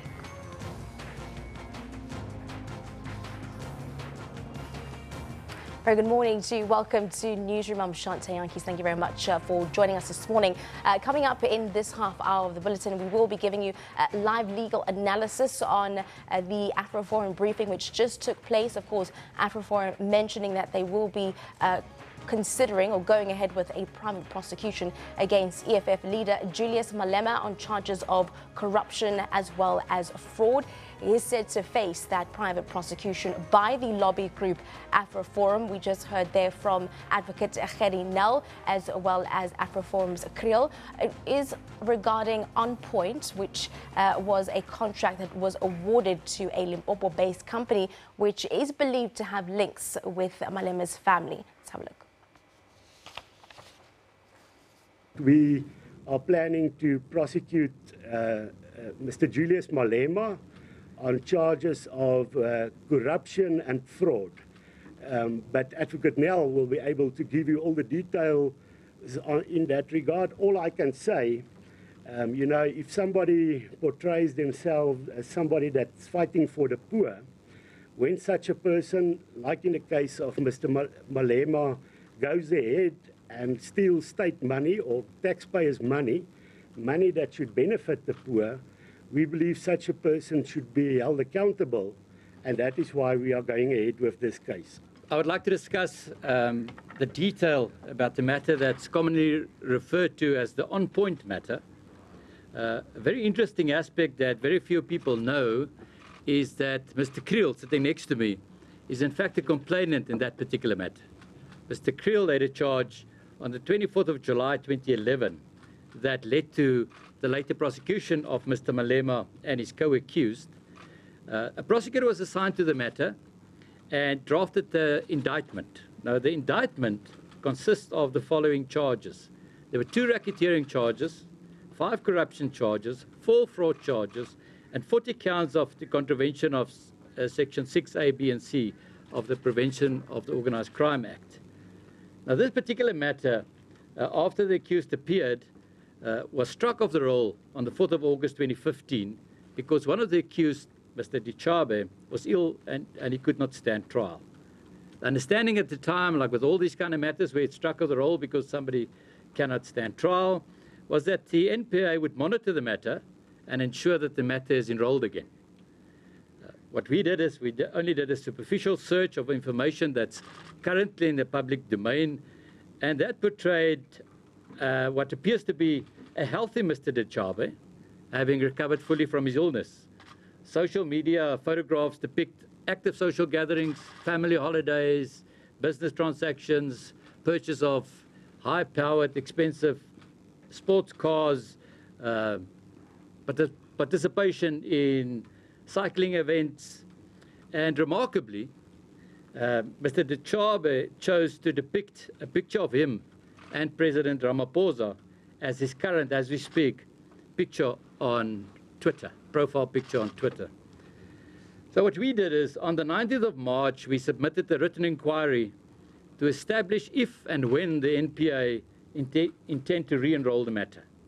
We shared with them information we received, and that is that the matter was taken away from the prosecutor that was assigned to the matter and it was handed over to the Priority Crimes Litigation Unit. Mr. Pretorius responded to us. Mr. Pretorius indicated that the NPA would indicate on or before August 2018 whether or not the PCLU and or the NPA would prosecute. The letter would form part of your pack, and I would just like to read paragraph 4. Paragraph 4, Mr. Pistorius indicated the PCLU is presently considering the matter with a view to decide whether or not to reinstitute charges. Now, we also asked the question from the NPA why it was referred to the PCLU, the Priority Crimes Litigation Unit, and Mr. Pretorius responded saying that the National Director has a discretion to allocate cases to the PCLU. He also implied that the complexity of the matter and the fact that it has both elements of organized crime and commercial crime caused the National Director to transfer the matter to the PCLU. For reaction on that breaking news story, we are now joined on the line by legal expert Ulrich Roux. Very good morning to you, Mr. Roux. Thank you very much for joining us this morning. Essentially, what is the initial reaction to AfriForum's plans to prosecute the EFF leader? Hi, good morning. Yes, well, I think when AfriForum created their private prosecutions division, they did indicate that they were going to prosecute matters which were of a high profile and which did not receive the attention that it deserved in their opinion. So I don't think we should be too surprised that they have now indicated that they wish to prosecute Julius Malema, but there's obviously a lot of work to be done before that prosecution will actually ensue, and a lot of procedural requirements will have to be complied with before that can ensue. I've heard that they indicate that they will be instituting this prosecution by August, but the main requirement for private prosecution is to formally receive a certificate from the National Prosecuting Authority which confirms that they have declined to prosecute the person. So that would be the first step for them, is to obtain that certificate, and then they would be in a position to institute the prosecution as they've indicated. Indeed. Just take us around, some of the other processes that AfriForum would have to follow in pursuing that private prosecution. Well, once the declination to prosecute certificate has formally been issued by the National Prosecuting Authority, the AfriForum would be at liberty to draft summons, and for that summons to be issued out of the specific court which enjoys jurisdiction. I think in this instance it is the High Court in Polokwane, and for that summons then to be served on the accused person, who in this instance will be Julius Malema. They must indicate that they have a vested interest in the matter, and then it could also be required of them to pay security with the clerk of the court in order to proceed with the prosecution. The accused person, Julius Malema, would also be at liberty to request them to pay security for costs. In other words, any legal costs which he could incur as a result of this prosecution should security should be provided for those costs, failing which he could refuse to attend to the prosecution. So a lot of procedural requirements, but as I said, the most important, and before anything can proceed, is that the National Prosecuting Authority must formally confirm that they have declined to prosecute Julius Malema, and then the private prosecution could be an option. Upon that decline from the NPA, what does the law say when the NPA has decided not to pursue a case and then a private organization then goes after the alleged suspect in any way? Well, the NPA is governed by the National Prosecuting Authority Act, and that act states that they can only prosecute a person if there's a reasonable foreseeability of a successful prosecution. They are required to prosecute without fear or favor, and no bias or unobjectivity can come into play when they decide to prosecute a person. So on the day that they decide not to prosecute a person, they so to say, they open the playing field for a private person with a vested interest who, if they feel that there isn't a reasonable foreseeability of this person being found guilty, to then prosecute them. But the same clauses in terms of the penal code are applicable. So in other words, if a person is convicted by a court subsequent to a private prosecution having been instituted, he will still face the same possible sentencing as would have been the case if the NPA had prosecuted him. There is no civil liability on behalf of the NPA, though. So in other words, if they decline to prosecute a person, but a private person prosecuted that person and was successful in their prosecution, other than a little bit of egg on the NPA's face, there's no other legal implications attached there to it. Yeah. Now, of course, this case has gotten huge media coverage, but how prevalent is private prosecution in South Africa, and how does it differ from public prosecution? Well, I've been involved in a few, I wouldn't say more than a handful of private prosecutions, and it is not that common in our justice system, to be honest with you, because of the complexities and the requirements that goes hand in hand with a private prosecution. And the main difference is that you appoint your own private attorney or advocate in order to lead the prosecution. So it's not a member of the National Prosecuting Authority who prosecutes the accused person. But other than that, the systems all remain the same. It takes place in a court and in front of a judge appointed by the Judicial Commission or a magistrate appointed in terms of the Magistrates Commission, and that's it. All the other tools are exactly the same as would have been with public prosecution. Definitely. Thank you very much for your time this morning. Ulrich Roo, a legal expert, taking us through, of course, some of the processes around public prosecution and the differences between private and public prosecution around that AfriForum, a private prosecution that is headed to go forward. Thank you very much for joining us here on SABC's Newsroom. We'll take a short break.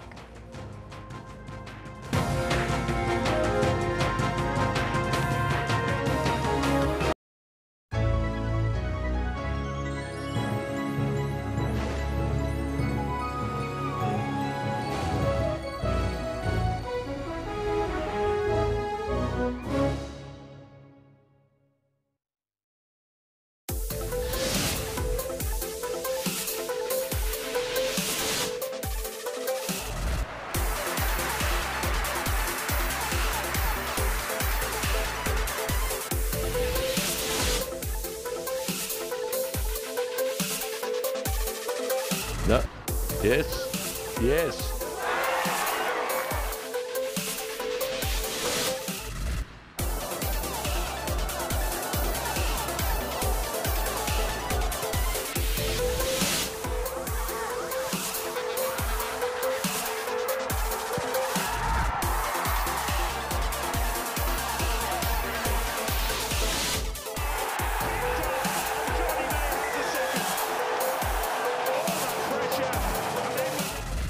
Sports Live every Saturday and Sunday at 7:30 p.m.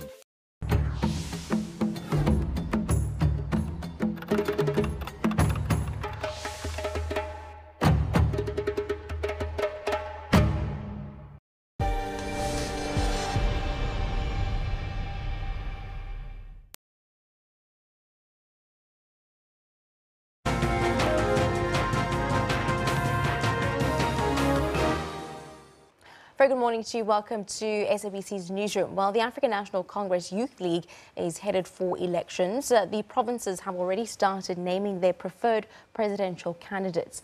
Nominations are not yet open, but the names of Treasurer General Regine Kabinde, KZN Secretary Ndaluxolo Sabelo, NYDA Chairperson Sifiso Mtweni, as well as ANC Youth League NEC member Dumiso Mokako have already been put forward by provinces and regions keen to have their choice of candidates to succeed Mr. Colin Maine. Meanwhile, ANC Youth League Deputy Secretary General Thandi Moroka says that Colin Maine must resign with immediate effect. To talk about the renewal of the ANC Youth League, we are now joined by ANC Youth League NEC member Ndomiso Mogako. A very good morning to you. Thank you very much for joining us this morning. Essentially, what is your initial reaction there to the call for the resignation of the current ANC Youth League president, Mr. Colin Maine? I don't think a call for the resignation of anyone in the current National Executive Committee of the ANC Youth League is going to help the African National Congress Youth League. The African National Congress Youth League will be helped by an early national conference because the problems of the ANC Youth League are above any individual in that NEC. We must not pretend as if any one of us was to cease to exist today, the problems of the ANC Youth League will be resolved. We need to go to a national conference and take the Youth League back to its rightful owners, the young people of South Africa. Was Colin Maine imposed on the league by the ANC headquarters?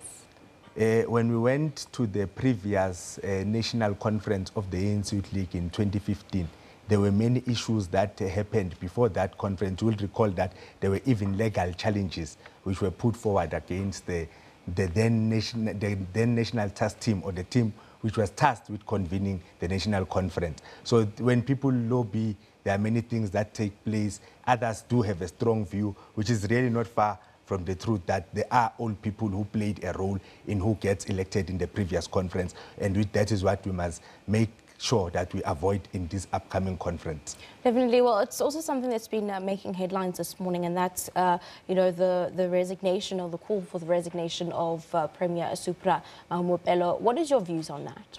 My view is that anyone who is accused of corruption must allow the ANC, must go to court, face his charges, and while he is doing that, he must not continue with the work he is doing for the African National Congress or the government, because he drags the name of the ANC with him as and when he goes to court. Are you then in support of the resignation of the Premier of the Northwest? I am saying, with the evidence that stands in front of us, the people of Northwest are justifiable to be angry. All the corruption allegations that are leveled against the provincial government in the Northwest, that gives the people of Northwest a legitimate right to be angry and protest in the manner in which they are protesting. They must just not burn public property.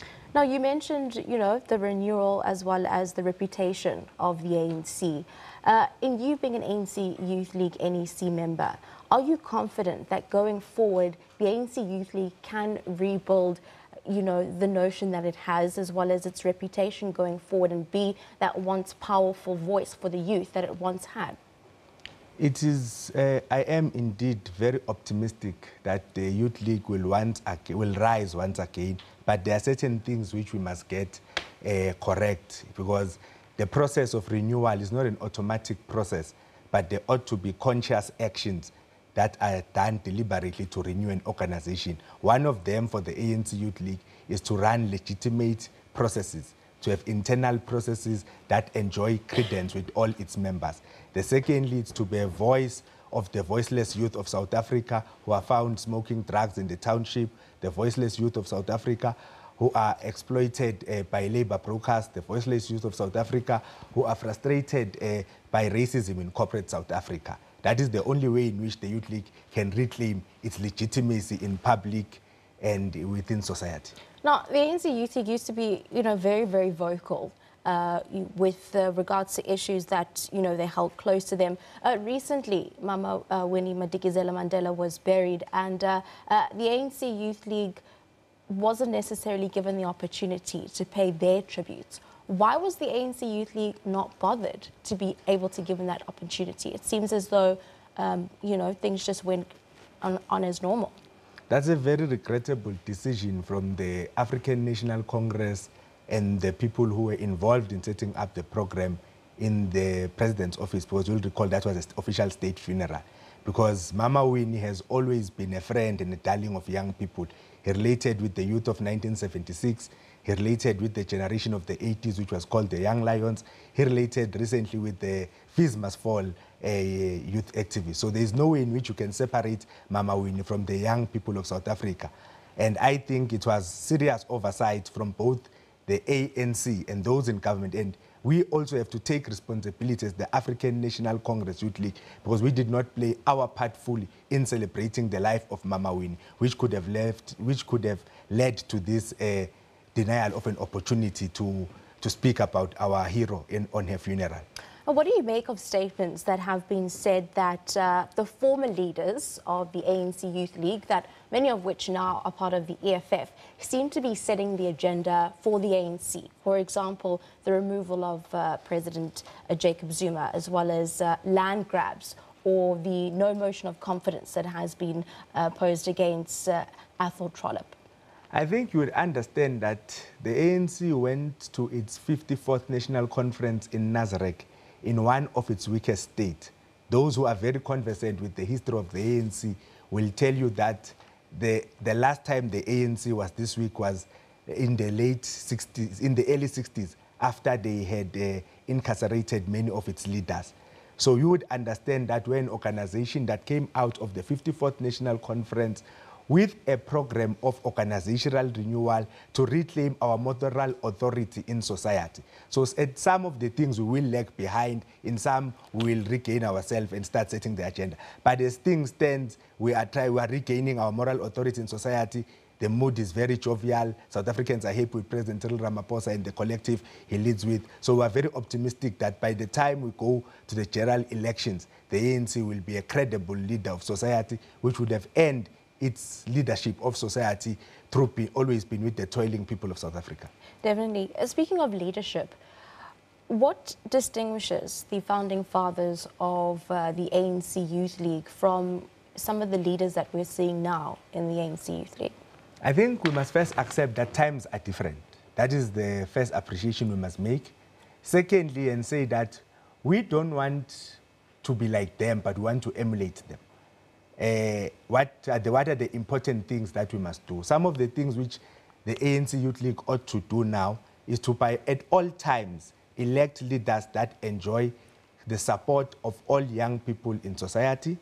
Secondly, what we must do is to elect leaders that celebrate, or leaders that hold the issue of education very high. You'll know that the first president of the African National Congress Youth League, Comrade Anton Lembede, had a master's degree at age 33. So we cannot continue with ignoring the cries of young people and being an inward-looking organization. I think that's the major difference between us and them. We must elect leaders with high revolutionary morality, because that is also important. People who are able to distinguish between wrong and right and are not afraid to speak against wrong. Now, there have also been reports and rumours that you'll be throwing your name into the hat for ANC Youth League President. Can you confirm this? And what are your intentions, if so true? Look, in the Youth League, you don't go around saying, I'm going to throw my name. It is branches that have the power to elect leaders of the ANC Youth League. But if branches of the ANC Youth League would make a call that I stand for any position in the upcoming national conference, I surely will. Given a chance, I will. My only struggle will be to take the Youth League to its rightful owners, the young people of South Africa, derive mandate from them, and ensure that we continue with the struggle for economic freedom. Now, you've mentioned a lot about the youth, as well as creating hope for them, chances and opportunity. How going forward are you wanting to help change or develop this through your work with the NYDA? Sadly, I'm out of the NYDA. I recently left the NYDA. But as to what work needs to be done, the reality of the matter is that in South Africa we have about 3.3 young South Africans, 3.3 million young South Africans who are out of work and out of training. The state ought to find means of bringing those young people either to employment or training. We have a large number of young people who are consuming drugs in the townships. We ought to find ways of intervening in those circumstances. We have a large number of young people who are victims of HIV and AIDS. The state ought to create a conducive environment for young people not to be victims of these social ills. So it must be a collaboration of all stakeholders in society, in particular the state and the private sector and civil society. No one has got monopoly of answers to the problems confronting the youth of South Africa, but there must be collaboration from different stakeholders in order to resolve this problem. Let's talk about current affairs, land expropriation without compensation. Of course, your views on that. And, do you think the economy, it's something that the economy can handle right now? And more so importantly, do you think that it's something that the youth can benefit from right now? Land expropriation without compensation is a resolution of the African National Congress Youth League taken its 24th National Conference in Kalaka. I fully support it, and I think that it will assist with economic growth, because there are many people today who do not have access to land to do business or for economic opportunities, and the people who are owning that land are not using it for anything, and some of them at West are in foreign countries and have only seen that land on Google Maps. So that land must be given to South Africans. South Africans must be allowed to use that land for food security and agricultural purposes. All right, and also just, discussing the ANC Youth League and its way forward. At what point in time its voice was definitely something that, everybody would listen to when you heard the president of the ANC Youth League speak. In going forward, in your contribution, what do you think needs to change for that voice to be, heard or have the power that it used to once have? The only thing that can change or that borrows any organization life is to be relevant. And you do not derive legitimacy or relevance in some boardroom. You must have a special connection with your constituency, in this case, which is young people. So we must make sure that for the Youth League to remain relevant, it must derive its mandate from the young people of South Africa and not elsewhere. Are you then saying that the current ANC Youth League president is not relevant to its youth? It's not about the president. The president is just an individual. He's the leader. We're talking as a collective. We have a collective leadership. That collective leadership, as we admitted in our previous National Executive Committee, that we have not lived up to the expectations of the young people of South Africa. And in the main, you only live up to their expectations if you respond to the problems they are confronted. If you respond to the issue that some of them are exploited by labor brokers. If you respond to the issue that some of them still sleep in libraries and do not have the accommodation at universities. Those are the issues that will make us relevant and nothing else. You can't buy legitimacy, unfortunately. Yeah, but your response is from the leader. Okay. The response is from leadership, though. No, true. That response must come from leadership and as a collective. Because if we were to, the danger of trying to individualize the problems of the African National Congress Youth League will be that if by some odd thing someone dies today, the problems of the Youth League will not go away. They will still be there. So in reality, for us to resolve the problems of the Youth League, we must go to any national conference, allow the owners of the organization, which are its members with all young people of South Africa, to decide the future for their organization. Thank you very much for joining us in Thank you studio. very much for hosting me. It was ANC Youth League NEC member Nomiso Mogako speaking to us here on SABC News.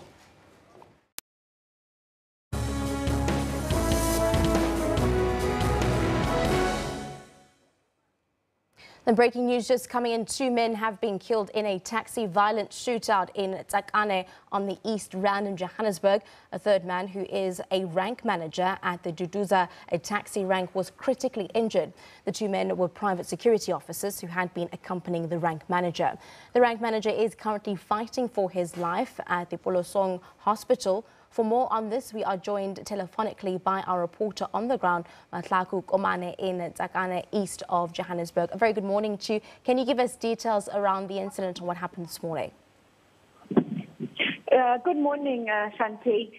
The information that we get right now was that there was a private security company that was hired to protect the executive of the Brakpan Taxi Association.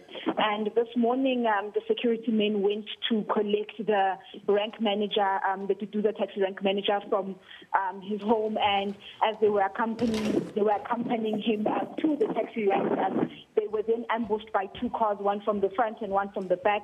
And they then opened fire on the vehicle that they were traveling in. Is this related somehow to the ongoing taxi violence that has been taking place? We're not really sure. Police are saying that they're still investigating, but we do know that there's been, in February, a taxi owner was also shot in the area here as well. Whether this is related or not, we're not really sure, but there have been issues here with changing of lines with people, specifically the taxi rank manager that was shot today. He was, we understand, apparently in charge of moving certain cars out of the taxi rank because the cars did not meet whatever requirements were set out by them. And so they're suspecting that perhaps this could all be linked with what's been going on in here. Around the area. In terms of the area, has it been cordoned off? What's the situation on the ground with that? The area has been cordoned off. Police have been here because the shooting happened at about 5 o'clock this morning, about 5:30 this morning, and police have been on the scene since then and are still on the scene. There was a lot of cases that they are looking at, bullets that they're looking at. I'm told that they're suspecting about more than 50 bullets that were pumped into this one particular car. So police are still combing the scene. They're still doing their investigations. Thank you very much for giving us an update on the ground there with regards to two taxi-related individuals being killed this morning and one fighting for his life. We will continue to give you updates on that developing story. Well, on day 2 of the bus strike, SABC has vowed to intensify the industrial action. Earlier, we spoke to our reporter, Bangoba Qunu, who told us about commuters' frustrations with long queues at taxi ranks in Soweto. We did speak to a couple of commuters at the Borough taxi rank this morning who are really frustrated and angry at the current situation, saying that it's really been an inconvenience to them as they've had to stand in long queues and also to dig deeper in their pockets in order to try and reach their destinations. Of course, some of them we spoke to this morning haven't stood there for about 2 hours just to get into a taxi. And some of those who use taxis on a daily basis saying to us that indeed the strike has also inconvenienced them in a sense because they now have to accommodate those bus commuters who have to come and take taxis as well, meaning that the queues are getting longer and definitely to get to work now is becoming harder and harder. I mean, I also spoke to some of the school kids who are there who are late. I mean, it was around about 8 o'clock this morning and they're still waiting in the queue. So it's really been a big inconvenience for these commuters who have been scrambling to try and get to work this morning. But of course, the services continue to be disrupted. The services continue to be halted. We are here at the Ria Vaya depot, which is here also in Soweto. And you can see here behind me, Shante, there's not much activity. In fact, the buses will remain put here today. Some of the workers have not gathered here outside here, but we have seen them outside Parkoville here also in Soweto. So definitely the drivers going ahead with that strike, saying that they will not go back to work until all their demands are met. In your observation in actually going to the Borough taxi rank this morning, are taxis coping with the capacity and demand of commuters? We've been seeing scenes coming in from the Western Cape and Cape Town, huge queues, with some commuters saying that there seems to only be one taxi every half an hour or so. Well, Shanti, I can say that they've been doing their best to try and accommodate those commuters. You remember that, of course, some of them had to do double trips this morning to try and really accommodate the load of people that have been coming there. But what we did see is that, it took a very long time for commuters to get to work this morning. Of course, some of them, as I've said before, having waited for about 2 hours just to try and get to work. So seemingly the taxis are coping, but of course, there's just too much people that they need to accommodate at this time. But by the time we left at 8 o'clock, many of those people had left. And in fact, there were no more queues at that time. So seemingly they are doing their best to try and also deal with the loads of people. But you can only imagine the pressure that the taxis themselves have to face now, knowing that they'll be double or almost triple the load that they're used to carrying.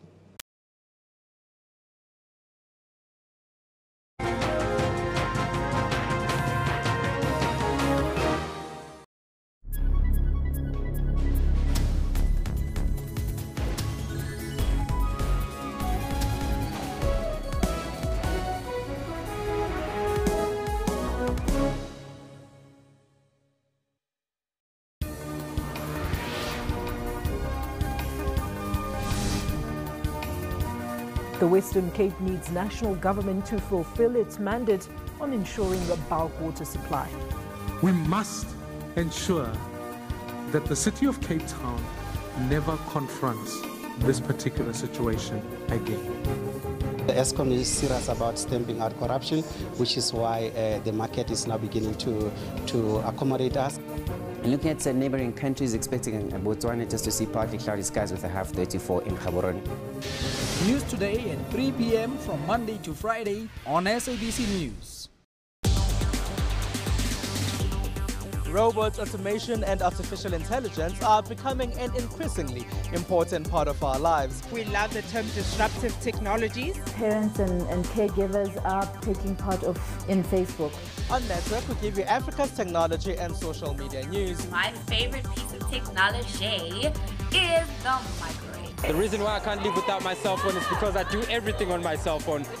For all your technology news, catch Network with Spumile Zondi on Saturdays at 8:30 p.m.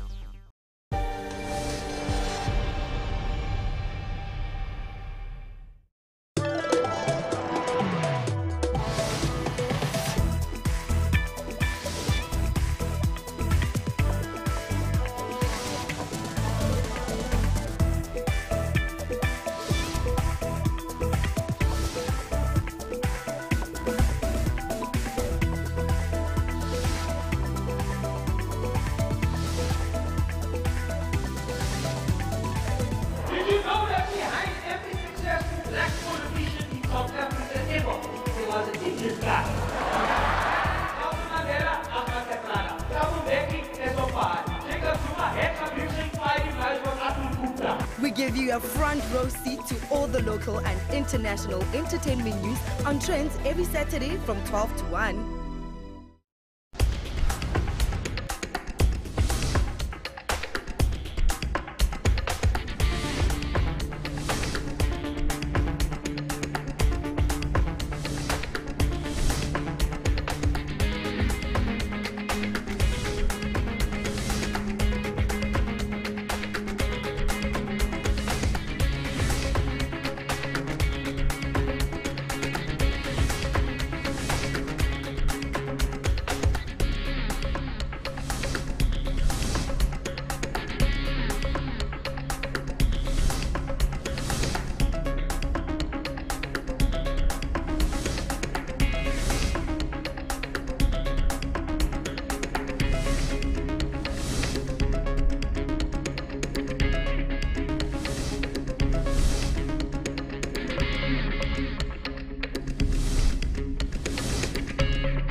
This is Tanya Mukwamu, co-founder of a mobile application called MaxiCash. The app is aimed at helping African expatriates send money home. When one thinks of sending money home, it could be peer-to-peer cash transfers, or it could be buying airtime or paying for school fees or hospital bills.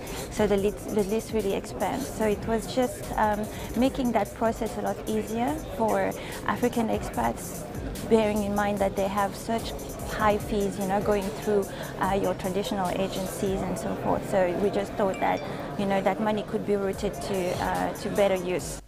Being an expat from the Democratic Republic of the Congo, Tanya found it rather challenging to send money from South Africa to her home country.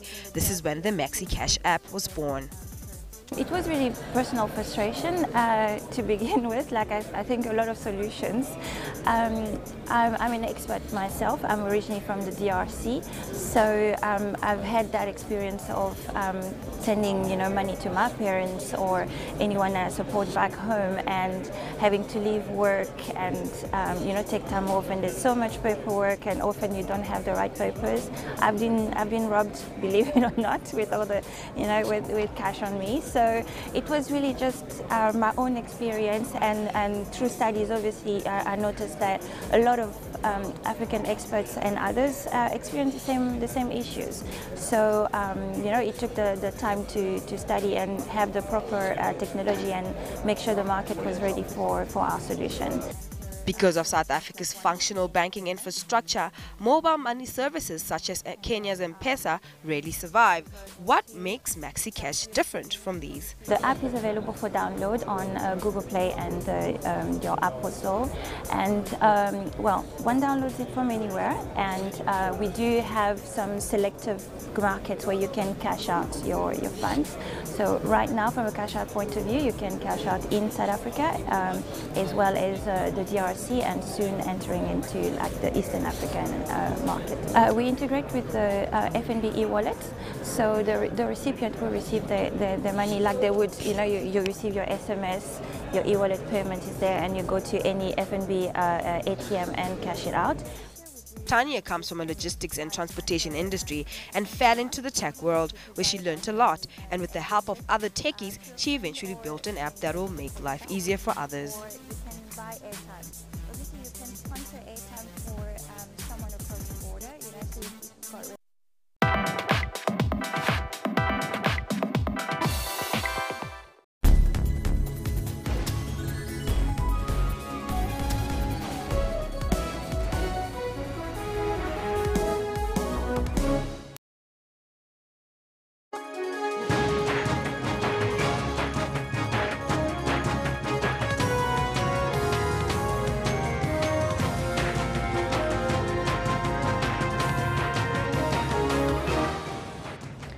AfroForum sets to motion plans to prosecute EFF leader Julius Malema on charges of fraud and corruption. Northwest capital Mahikeng on lockdown following violent protests calling for Premier Supra Mahmudelo to step down. More than 20 people have been arrested.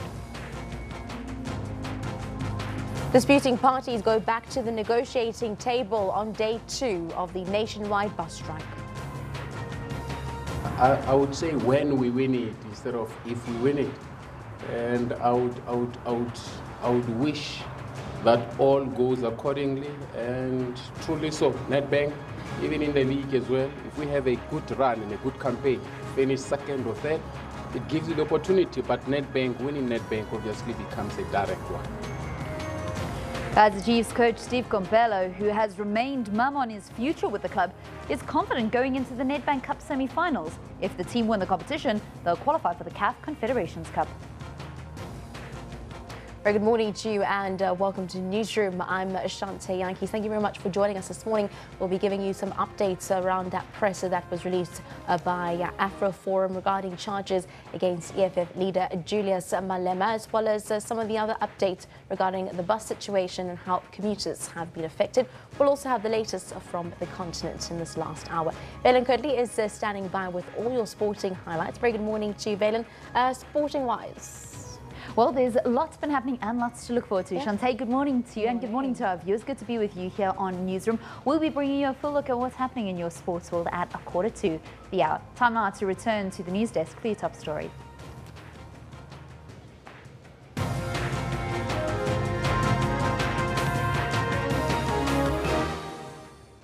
Our lead story at the hour. EFF leader Julius Malema is to face a private prosecution by lobby group AfroForum for alleged corruption.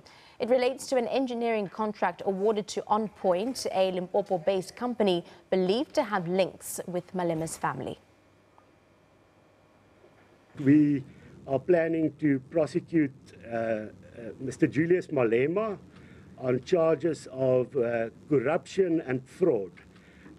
But Advocate Nell will be able to give you all the detail in that regard. All I can say, if somebody portrays themselves as somebody that's fighting for the poor, when such a person, like in the case of Mr. Malema, goes ahead and steals state money or taxpayers' money, money that should benefit the poor, we believe such a person should be held accountable, and that is why we are going ahead with this case. I would like to discuss the detail about the matter that's commonly referred to as the On Point matter. A very interesting aspect that very few people know is that Mr. Kriel, sitting next to me, is in fact a complainant in that particular matter.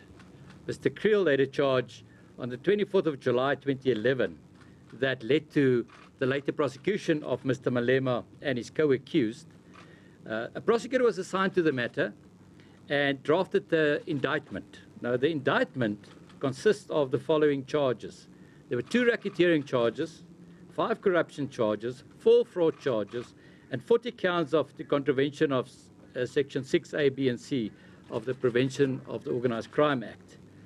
Now, this particular matter, after the accused appeared, was struck off the roll on the 4th of August 2015 because one of the accused, Mr. Dichabe, was ill and he could not stand trial. The understanding at the time, like with all these kind of matters where it's struck off the roll because somebody cannot stand trial, was that the NPA would monitor the matter and ensure that the matter is enrolled again. What we did is we only did a superficial search of information that's currently in the public domain, and that portrayed what appears to be a healthy Mr. Dichabe, having recovered fully from his illness. Social media photographs depict active social gatherings, family holidays, business transactions, purchase of high-powered, expensive sports cars, participation in cycling events, and remarkably, Mr. Dichabe chose to depict a picture of him and President Ramaphosa as his current, as we speak, picture on Twitter, profile picture on Twitter. So what we did is, on the 19th of March, we submitted a written inquiry to establish if and when the NPA intend to re-enroll the matter. We shared with them information we received, and that is that the matter was taken away from the prosecutor that was assigned to the matter, and it was handed over to the Priority Crimes Litigation Unit. Mr. Pretorius responded to us. Mr. Pretorius indicated that the NPA would indicate on or before August 2018 whether or not the PCLU and or the NPA would prosecute. The letter would form part of your pack, and I would just like to read paragraph 4. Paragraph 4, Mr. Pistorius indicated the PCLU is presently considering the matter with a view to decide whether or not to reinstitute charges. Now, we also asked the question from the NPA why it was referred to the PCLU, the Priority Crimes Litigation Unit, and Mr. Pretorius responded saying that the National Director has a discretion to allocate cases to the PCLU. He also implied that the complexity of the matter and the fact that it has both elements of organized crime and commercial crime caused the National Director to transfer the matter to the PCLU. Earlier, I spoke to legal expert Arik Roo about AfriForum's plans and the process of private prosecution. The declination to prosecute certificate has formally been issued by the National Prosecuting Authority. The AfriForum would be at liberty to draft summons, and for that summons to be issued out of the specific court which enjoys jurisdiction. I think in this instance it is the High Court in Polokwane, and for that summons then to be served on the accused person, who in this instance will be Julius Malema. They must indicate that they have a vested interest in the matter, and then it could also be required of them to pay security with the clerk of the court in order to proceed with the prosecution. The accused person, Julius Malema, would also be at liberty to request them to pay security for costs. In other words, any legal costs which he could incur as a result of this prosecution should security should be provided for those costs, failing which he could refuse to attend to the prosecution. So a lot of procedural requirements, but as I said, the most important, and before anything can proceed, is that the National Prosecuting Authority must formally confirm that they have declined to prosecute Julius Malema, and then the private prosecution could be an option. Upon that decline from the NPA, what does the law say when the NPA has decided not to pursue a case and then a private organization then goes after the alleged suspect in any way? Well, the NPA is governed by the National Prosecuting Authority Act, and that act states that they can only prosecute a person if there's a reasonable foreseeability of a successful prosecution. They are required to prosecute without fear or favor, and no bias or unobjectivity can come into play when they decide to prosecute a person. So on the day that they decide not to prosecute a person, they, so to say, they open the playing field for a private person with a vested interest who, if they feel that there isn't a reasonable foreseeability of this person being found guilty, to then prosecute them. But the same clauses in terms of the penal code are applicable. So in other words, if a person is convicted by a court subsequent to a private prosecution having been instituted, he will still face the same possible sentencing as would have been the case if the NPA had prosecuted him. There is no civil liability on behalf of the NPA, though. So in other words, if they decline to prosecute a person, but a private person prosecuted that person and was successful in their prosecution, other than a little bit of egg on the NPA's face, there's no other legal implication. Well, Northwest Premier Supra Mahumapelo has called for calm and stability in Mahikeng after violence flared up again there last night. Currently, there is a total shutdown in Mahikeng. SABC's Selwane Kakao is monitoring the situation in villages around Mahikeng, and she is on standby to give us the latest. A very good morning to you, Selwane. What is the latest regarding the shutdown there this morning? Good morning, Shante. I can confirm for you that this morning the situation is still very much volatile in various villages surrounding Mahikeng. We have gone through villages including Mushawana, Signal Hill and Sitlopo, where really we saw roads being blockaded with burning tires and stones. 2 trucks have been burned this morning. This as residents really are making their call for the Premier of the Northwest, Supra Mahumapelo, to step down. We went on the ground to speak to some of these residents that are taking part in these protests to find out from them really what are their main challenges or issues that are leading to the protest. And they are saying that they no longer want the Premier, and they're also bringing up issues of service delivery, saying under his administration, they really haven't been able to enjoy much of service delivery. They bring up issues of water and electricity.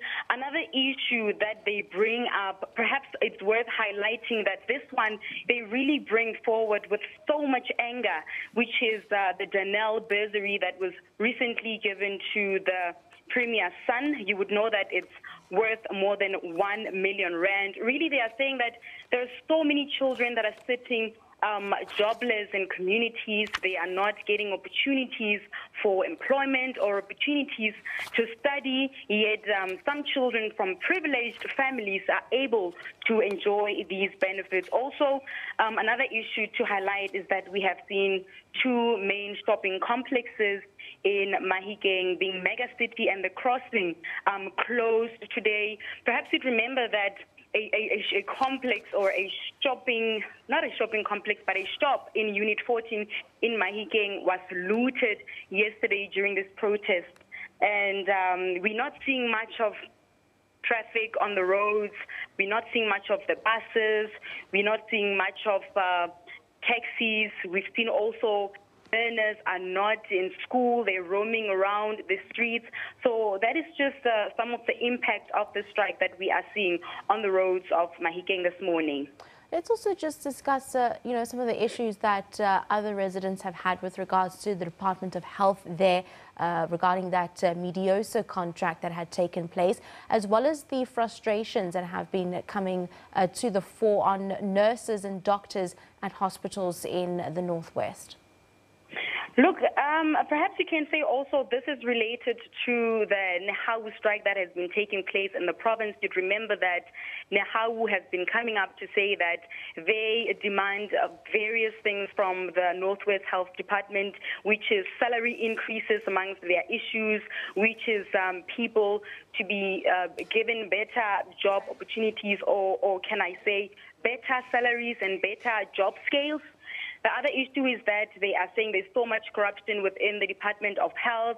We've seen nurses recently downing tools. We went to Zira's hospital 2 days ago, and there we saw a patient who was bedridden being sent home without any medication. And the nurses were saying, well, they are being part of the strike and no one will be working, so patients have to be released to go home. We also went to another hospital recently in Lihurutse Hospital, actually, where we spoke to some of the doctors and the nurses, and they were also telling us, well, we're no longer assisting any patients right now. We're not taking any patients. Cases that we will be attending to will only be cases of emergency. And we also saw in Bupilong yesterday, members of Nehawu had been going to the Mahikeng Provincial Hospital, which is pretty much at this point the only alternative for residents, as the clinics in and around areas like around Mahikeng are closed at the moment.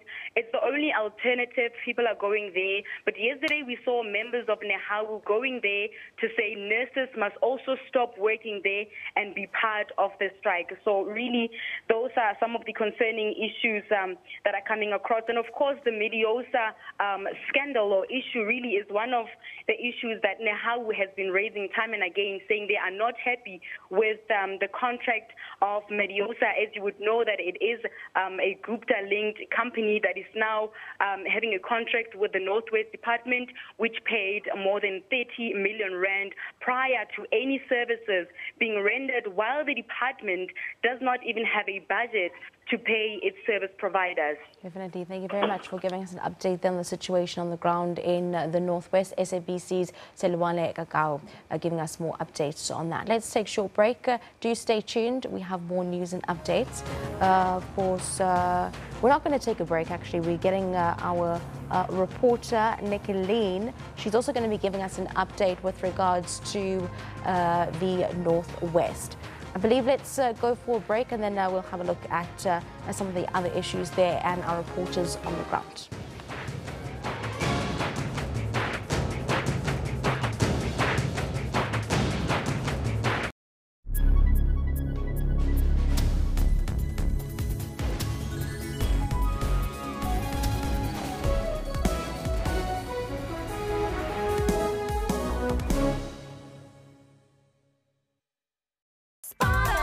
Do you have a funeral policy? No matter the sacrifices you've made or the hours you've worked, you can't always say yes. Avbob's Cashback Funeral Plan not only provides funeral insurance for your family, it also helps you to say yes to life's little extras more often. Because for every 5 claim-free years, you'll get your 5th year's premiums based on your monthly premium value paid back in cash. SMS Cash 1 to 41790 at no cost, and we'll call you. Avbob, we're here for you. If you want an AFBOB representative to contact you, SMS Cash 1 and your name to 41790.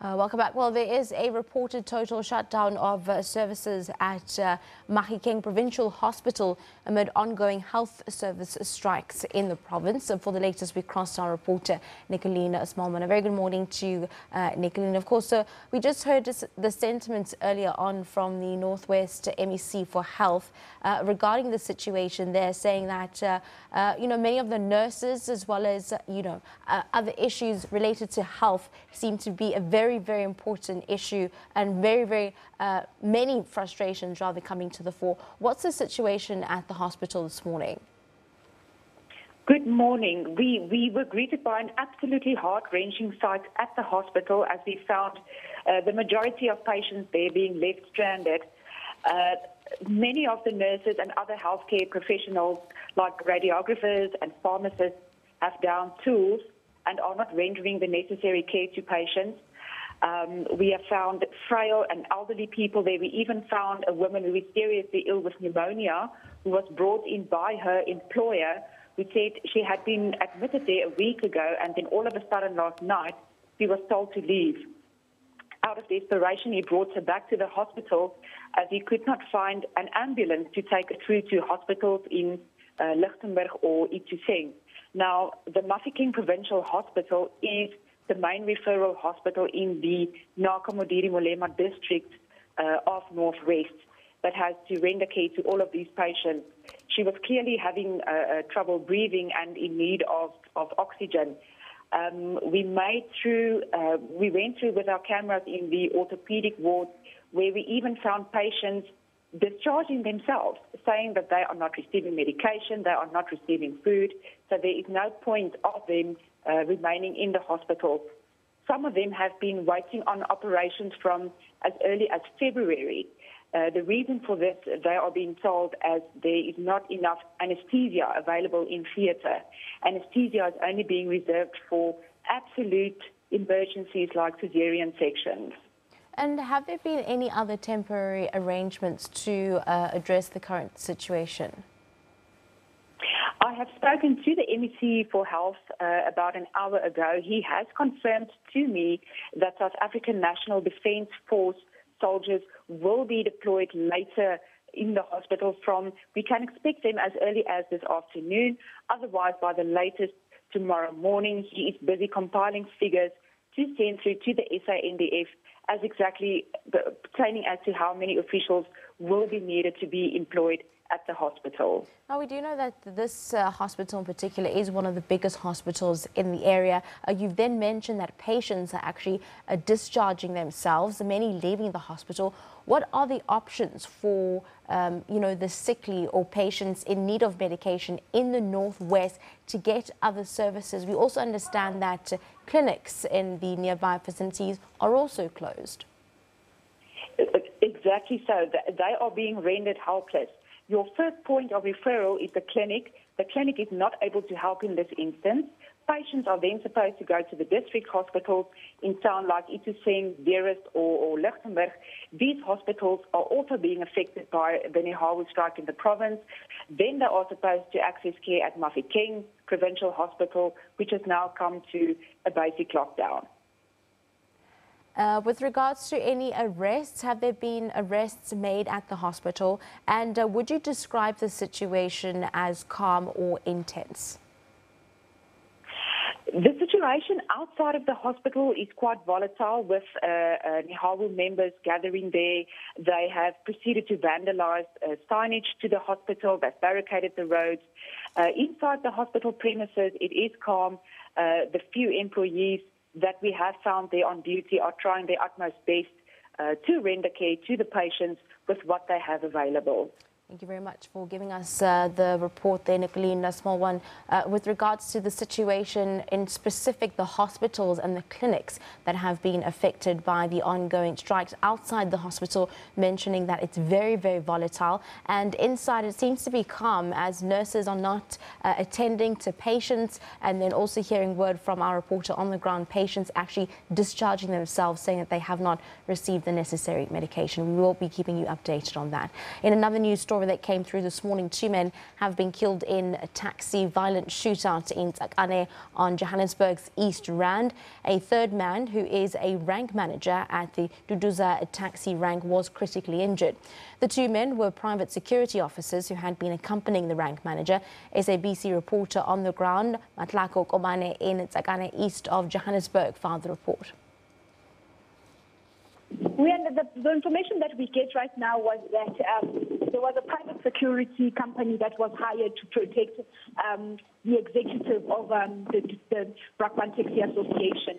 And this morning, the security men went to collect the rank manager, the taxi rank manager from his home. And as they were accompanying him to the taxi rank, they were then ambushed by two cars, one from the front and one from the back. And they then opened fire on the vehicle that they were traveling in. So police are saying that they're still investigating, but we do know that they've been in February, a taxi owner was also shot in the area here as well. Whether this is related or not, we're not really sure, but there have been issues here with changing of lines with people, specifically the taxi rank manager that was shot today. He was, we understand, apparently in charge of moving certain cars out of the taxi rank because the cars did not meet whatever requirements were set out by them. And so they're suspecting that perhaps this could all be linked with what's been going on in here. The area has been cordoned off. Police have been here because the shooting happened at about 5 o'clock this morning, about 5:30 this morning, and police have been on the scene since then and are still on the scene.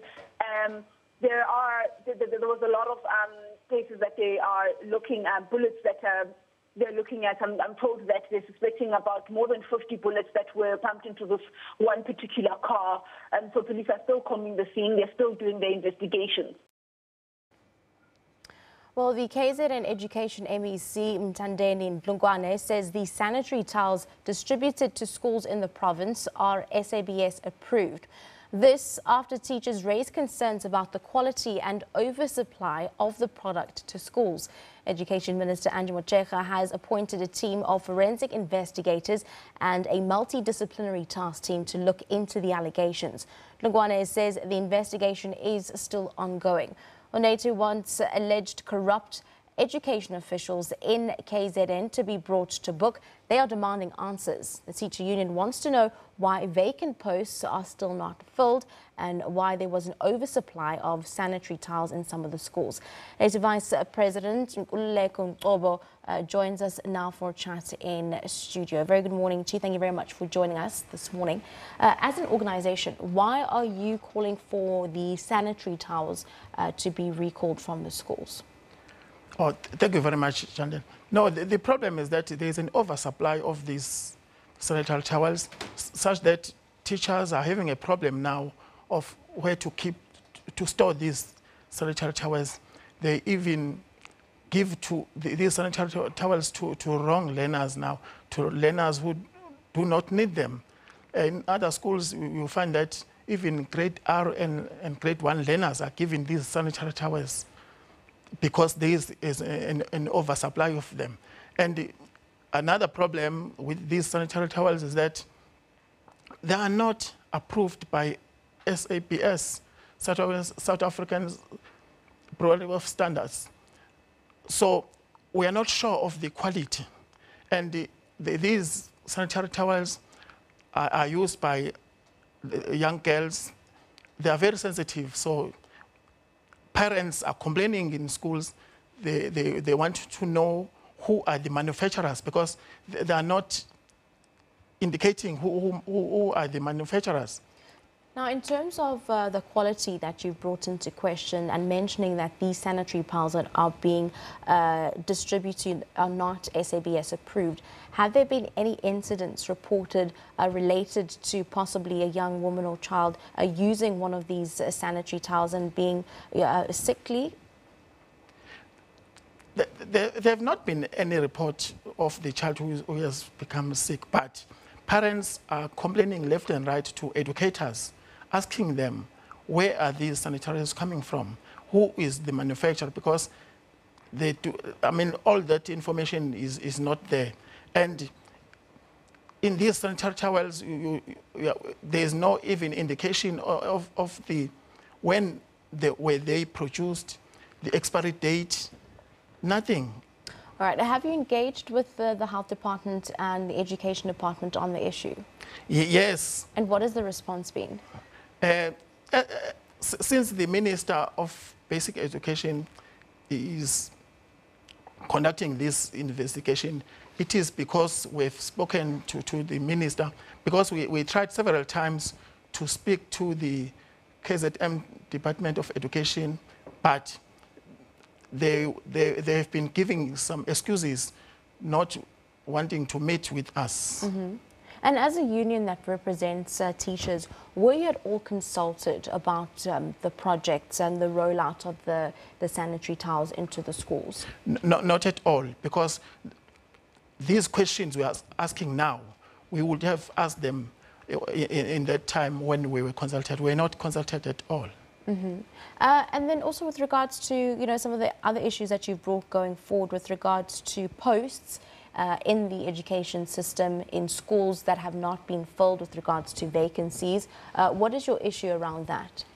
We are having a problem that in schools, when maybe an admin clerk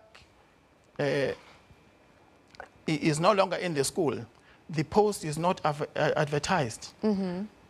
We're having a problem because we're not talking about the post that needs to be created. We are talking about the posts that are already there. Once the incumbent leaves the post, the Department of Education is not willing to fill them. And even with the office-based, there are about 3,000 vacant office-based posts that are not filled. And this is giving schools a problem because those people will be giving a support to schools. And what other mechanisms have, the teachers' union tried to communicate with the basic department, the education department, regarding some of the issues that you have? We had a meeting with the minister. We told her all these concerns of our union, because we don't want to take any step having not started with informing her and see if she can solve these problems. And what has the response been? Well, she responded very positively, because she told her that she is going to conduct some investigations and try and correct the situation. All right. Thank you very much for joining us in studio, Native Vice President Nkululeko Ngobo, talking about issues of sanitary towels that are being handed out in the KZN province, and the issue that has now been brought forward from parents questioning the quality of the sanitary towels that have been given to their children and students, as well as an oversupply. There, the Vice President also mentioning that young children as young as the ages grade R are being given sanitary towels due to the oversupply in schools. Thank you very much for joining us this morning. Let's also have a look at our question of the day. What do you make of the alleged threats against EFF leader Julius Malema? You can send us your comments on at SABC Newsroom, as well as our poll that we're running. And this one coming in from Makua saying that 3 people knew about Chris Hani's death, threats, and did nothing until he had gone. Even now, some are saying that we'll go to civil war if he's killed. Why can't the pending death be prevented from occurring? Jata says, I believe they're just rumors until someone is held accountable for those threats. Intelligence units must do their work. And Savannah says those people who want to kill Mr. Malema, the police must make sure that they find them before they do that, because it's not the first time.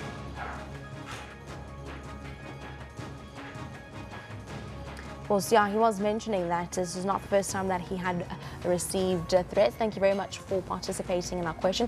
Let's have a look at our poll question. Should Northwest Premier Supra Mahumapelo step down? 92% of you are saying yes this morning, 8% of you are saying no. 1,100 votes coming in the last 3 hours. Let's have a look at some of your comments behind that. Deboho says, well, really, his leadership is not good.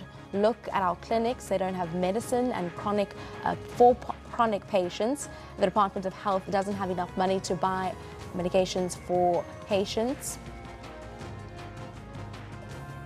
Some politicians have no shame, but if he wants peace in the province, he must step down.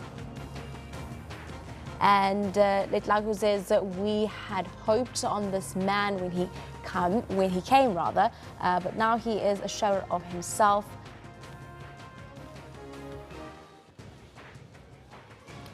right, let's also have a look at another question. Of course, there's a trending topic this morning just after that AfroForum briefing with regards to its alleged plans to privately prosecute EFF leader Julius Malema. So we've been asking you your views and to give us some of your comments regarding that question there of the private prosecution of Julius Malema and what you make of it.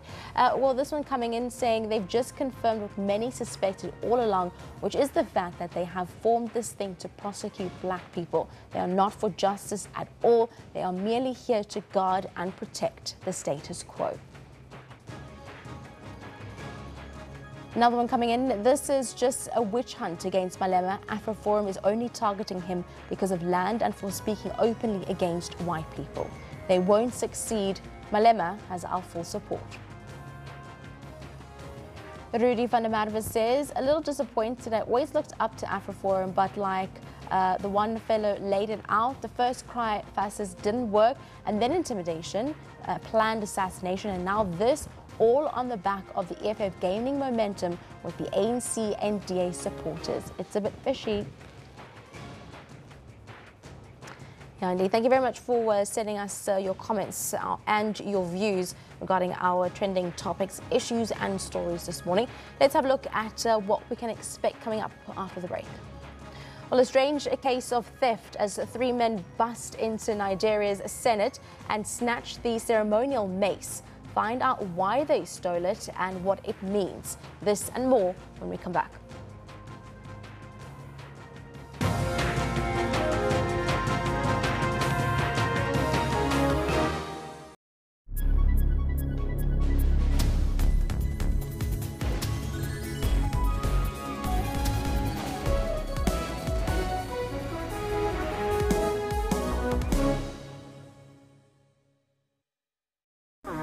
SABCnews.com is your one-stop digital portal to all the news you need.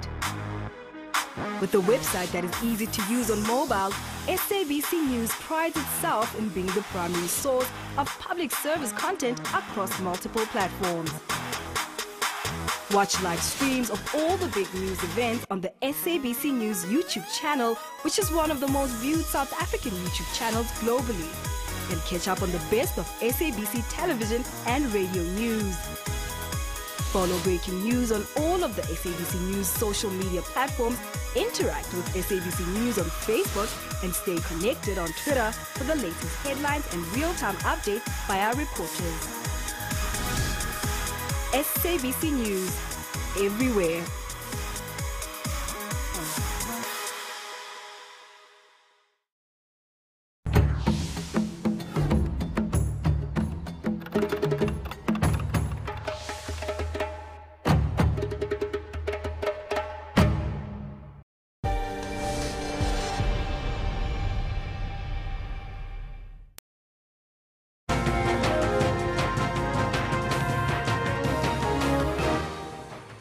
The Muslim Judicial Council and the ANC in the Western Cape will hold a mass solidarity protest in Cape Town next month over killings of Palestinians in Gaza.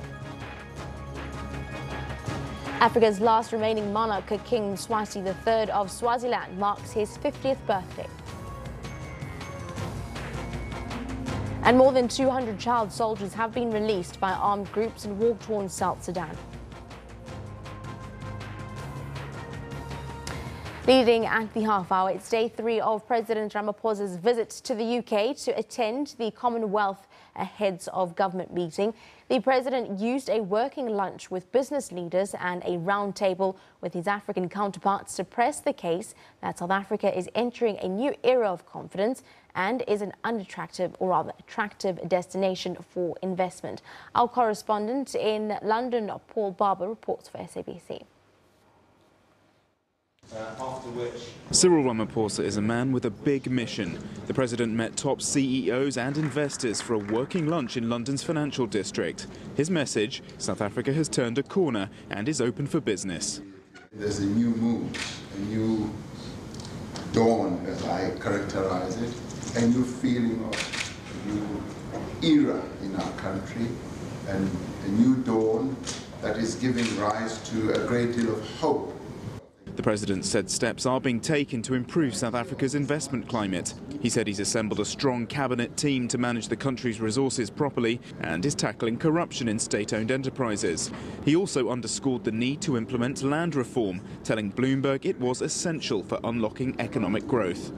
So it then requires that we should go back to the drawing board, and we are saying that we want all people of South Africa to participate in this process so that it should never be seen as a unilateral process. President Ramaphosa has brought his message of South African renewal right here into the heart of the City of London.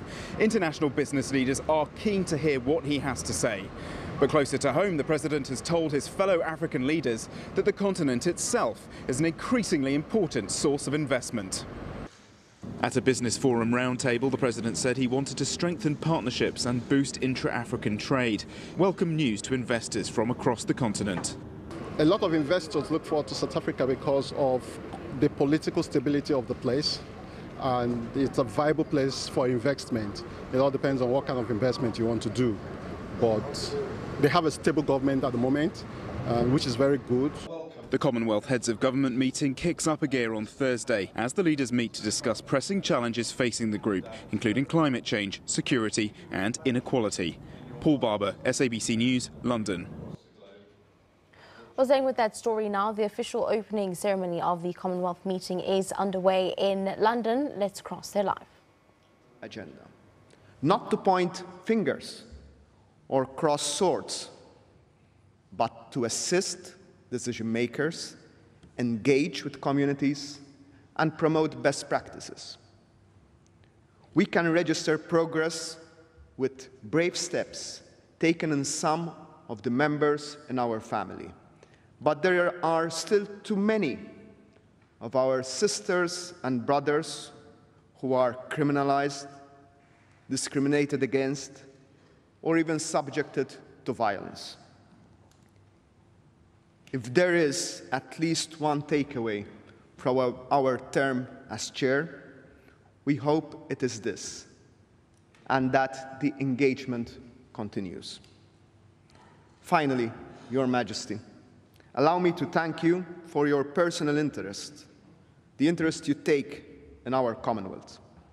As proud, independent nations, we look at your leadership of our family as an honor you are affording us. When your father, His Majesty King George, started what he started, you have not only continued, but also elevated to unprecedented levels. We are equally elated by the vigor with which His Royal Highness, the Prince of Wales, actively participates in Commonwealth affairs and puts a strong Commonwealth dimension in his various national and global initiatives. We are certain that when he will be called upon to do so, he will provide a solid and passionate leadership for our Commonwealth. Thank you.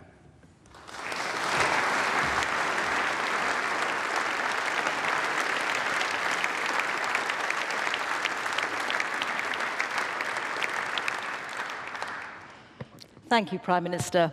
It's now my great privilege to invite Your Majesty, as the head of the Commonwealth, to address us.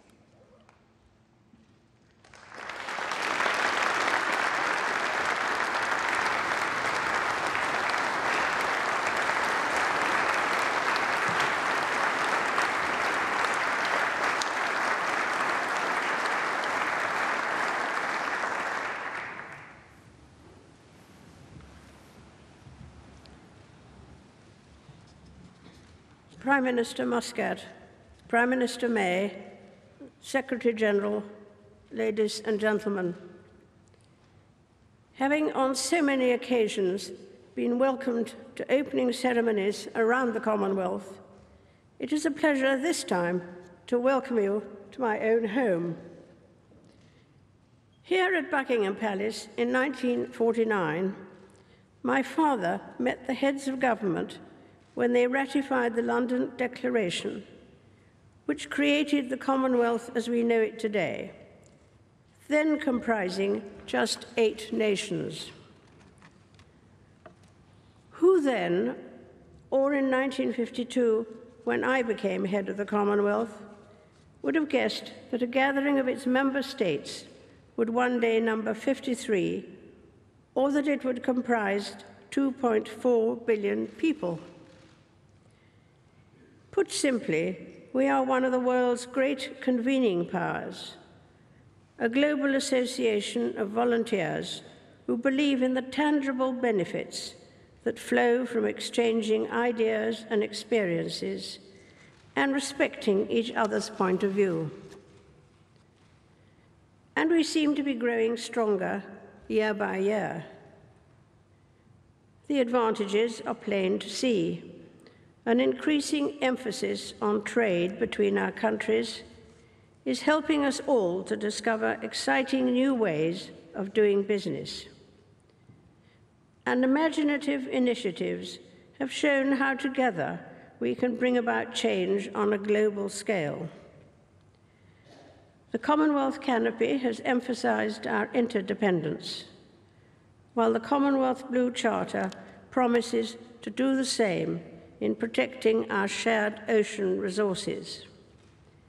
The Queen Elizabeth Diamond Jubilee Trust is providing life-changing eye treatment to many thousands through the generosity and cooperation of the nations represented here today.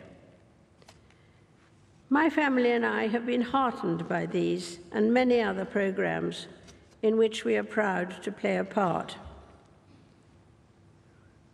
I'm glad to see that young people connecting through technology are becoming ever more involved. When I meet the young leaders of this century, I remember my own lifelong commitment made in South Africa in 1947 at the age of 21. As another birthday approaches this week, I'm reminded of the extraordinary journey we have been on and how much good has been achieved. It remains a great pleasure and honor to serve you as head of the Commonwealth and to observe with pride and satisfaction that this is a flourishing network. It is my sincere wish that the Commonwealth will continue to offer stability and continuity for future generations, and will decide that one day the Prince of Wales should carry on the important work started by my father in 1949.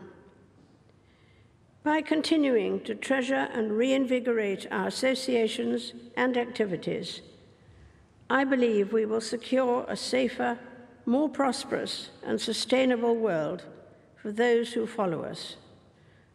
A world where the Commonwealth's generosity of spirit can bring its gentle touch of healing and hope to all. Mindful, as always, that this summit of Commonwealth leaders draws its mandate and authority from our member countries collectively, it gives me great pleasure to declare this meeting of the Commonwealth Heads of Government open.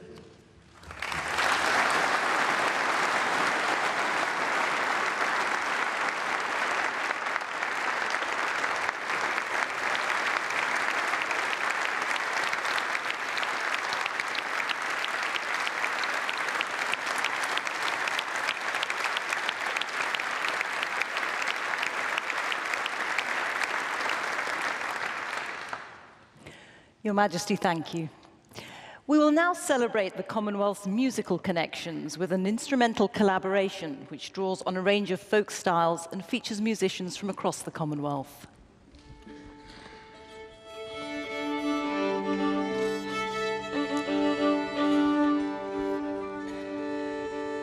Of course, just coming out of the Commonwealth meeting, officially being opened there by Queen Elizabeth this morning.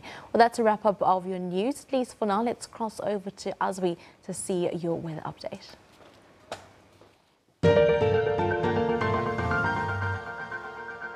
Much thanks and warm welcome. Let's take a look at your weather details. Over South Africa, we're still expecting isolated showers only in KwaZulu-Natal, going to some parts of Mpumalanga for today. Partly cloudy skies along the coastal regions, and we're also expecting a development of clouds over most parts of South Africa for today, but no rain is expected with cool conditions over the eastern parts. Moving to the central interior, we're still seeing partly cloudy skies expected over most parts of Namibia, Botswana, going to Zimbabwe and Mozambique. But over the northern parts of Angola for this afternoon, we are expecting up to 80% chance of thunder showers. Lots of rainfall can be expected in those regions and possibilities of severe thunderstorms. So please do have your umbrella with, and when you see that build up, make sure you are in a safe area. Tomorrow, up to 60% chance of thunder showers and 80% chance of showers along the coastal regions. Coming back to South Africa, partly cloudy skies over the northern parts with isolated showers over the eastern parts, KwaZulu-Natal, to some parts of Mpumalanga and along the south coastal regions of Mozambique, Madagascar. Very isolated showers can be expected for tomorrow. Zambia will be partly cloudy, but the interior of DRC, 30 to 60% chance of thunder showers for tomorrow. Bloemfontein, a maximum of 22 for today, 19 over the city of Cape Town and 26 for Polokwane. We are expecting rainfall over the city of Durban, going to the interior to some parts of Mpumalanga, but Mbombela will be partly cloudy with a maximum of 28 degrees. Springbok at a maximum of 20 and cloudy skies expected for this afternoon. Going to the evenings, we'll see some of those clouds dissipate. Over our neighbors, Botswana, going to Zimbabwe, partly cloudy skies can be expected for most parts for today, but it will be sunny over Bulawayo and Bay Bridge with a maximum of 35 degrees. Maputo, some showers expected with a maximum of 31. Windhoek at a maximum of 26 and sunny skies forecast for today. Over Madagascar, we're seeing Mahajanga at 33 degrees and 22. Over Fiaranzo, very isolated thunder showers can be expected in those regions. Over the eastern parts, we're still expecting partly cloudy skies, drizzle over most parts, but Mombasa will be cloudy at a maximum of 29, Lusaka at 26 degrees, Lulongwe sitting at 28, partly cloudy skies over most parts of Malawi. If you will be in Yaoundé, a maximum of 28, and Bangui sitting at a maximum of 37, Kinshasa at 33 with drizzle forecast. Over the Sahara Desert, we are expecting clear skies, but some development along the coastal regions to the south coastal regions. Ethiopia, up to 80% chance of showers to thunder showers can be expected for today. So please have your umbrella with at all times, as we are expecting those showers to happen any time from now. And tomorrow, we're still expecting similar conditions, but to the eastern parts of Ethiopia and Eritrea. Going to the southern parts of Nigeria tomorrow, 80% chance of showers can be expected. Heavy falls can be expected in those regions. And going again to the interior of Ghana, 80% chance of thunder showers. But the central interior again of the Sahara Desert, we're still seeing clear skies. Djibouti at 32 degrees and 41 for Khartoum. Massawa at a maximum of 33 degrees and 24 over Sana'a. That is all from the other desk. Ndao Yando.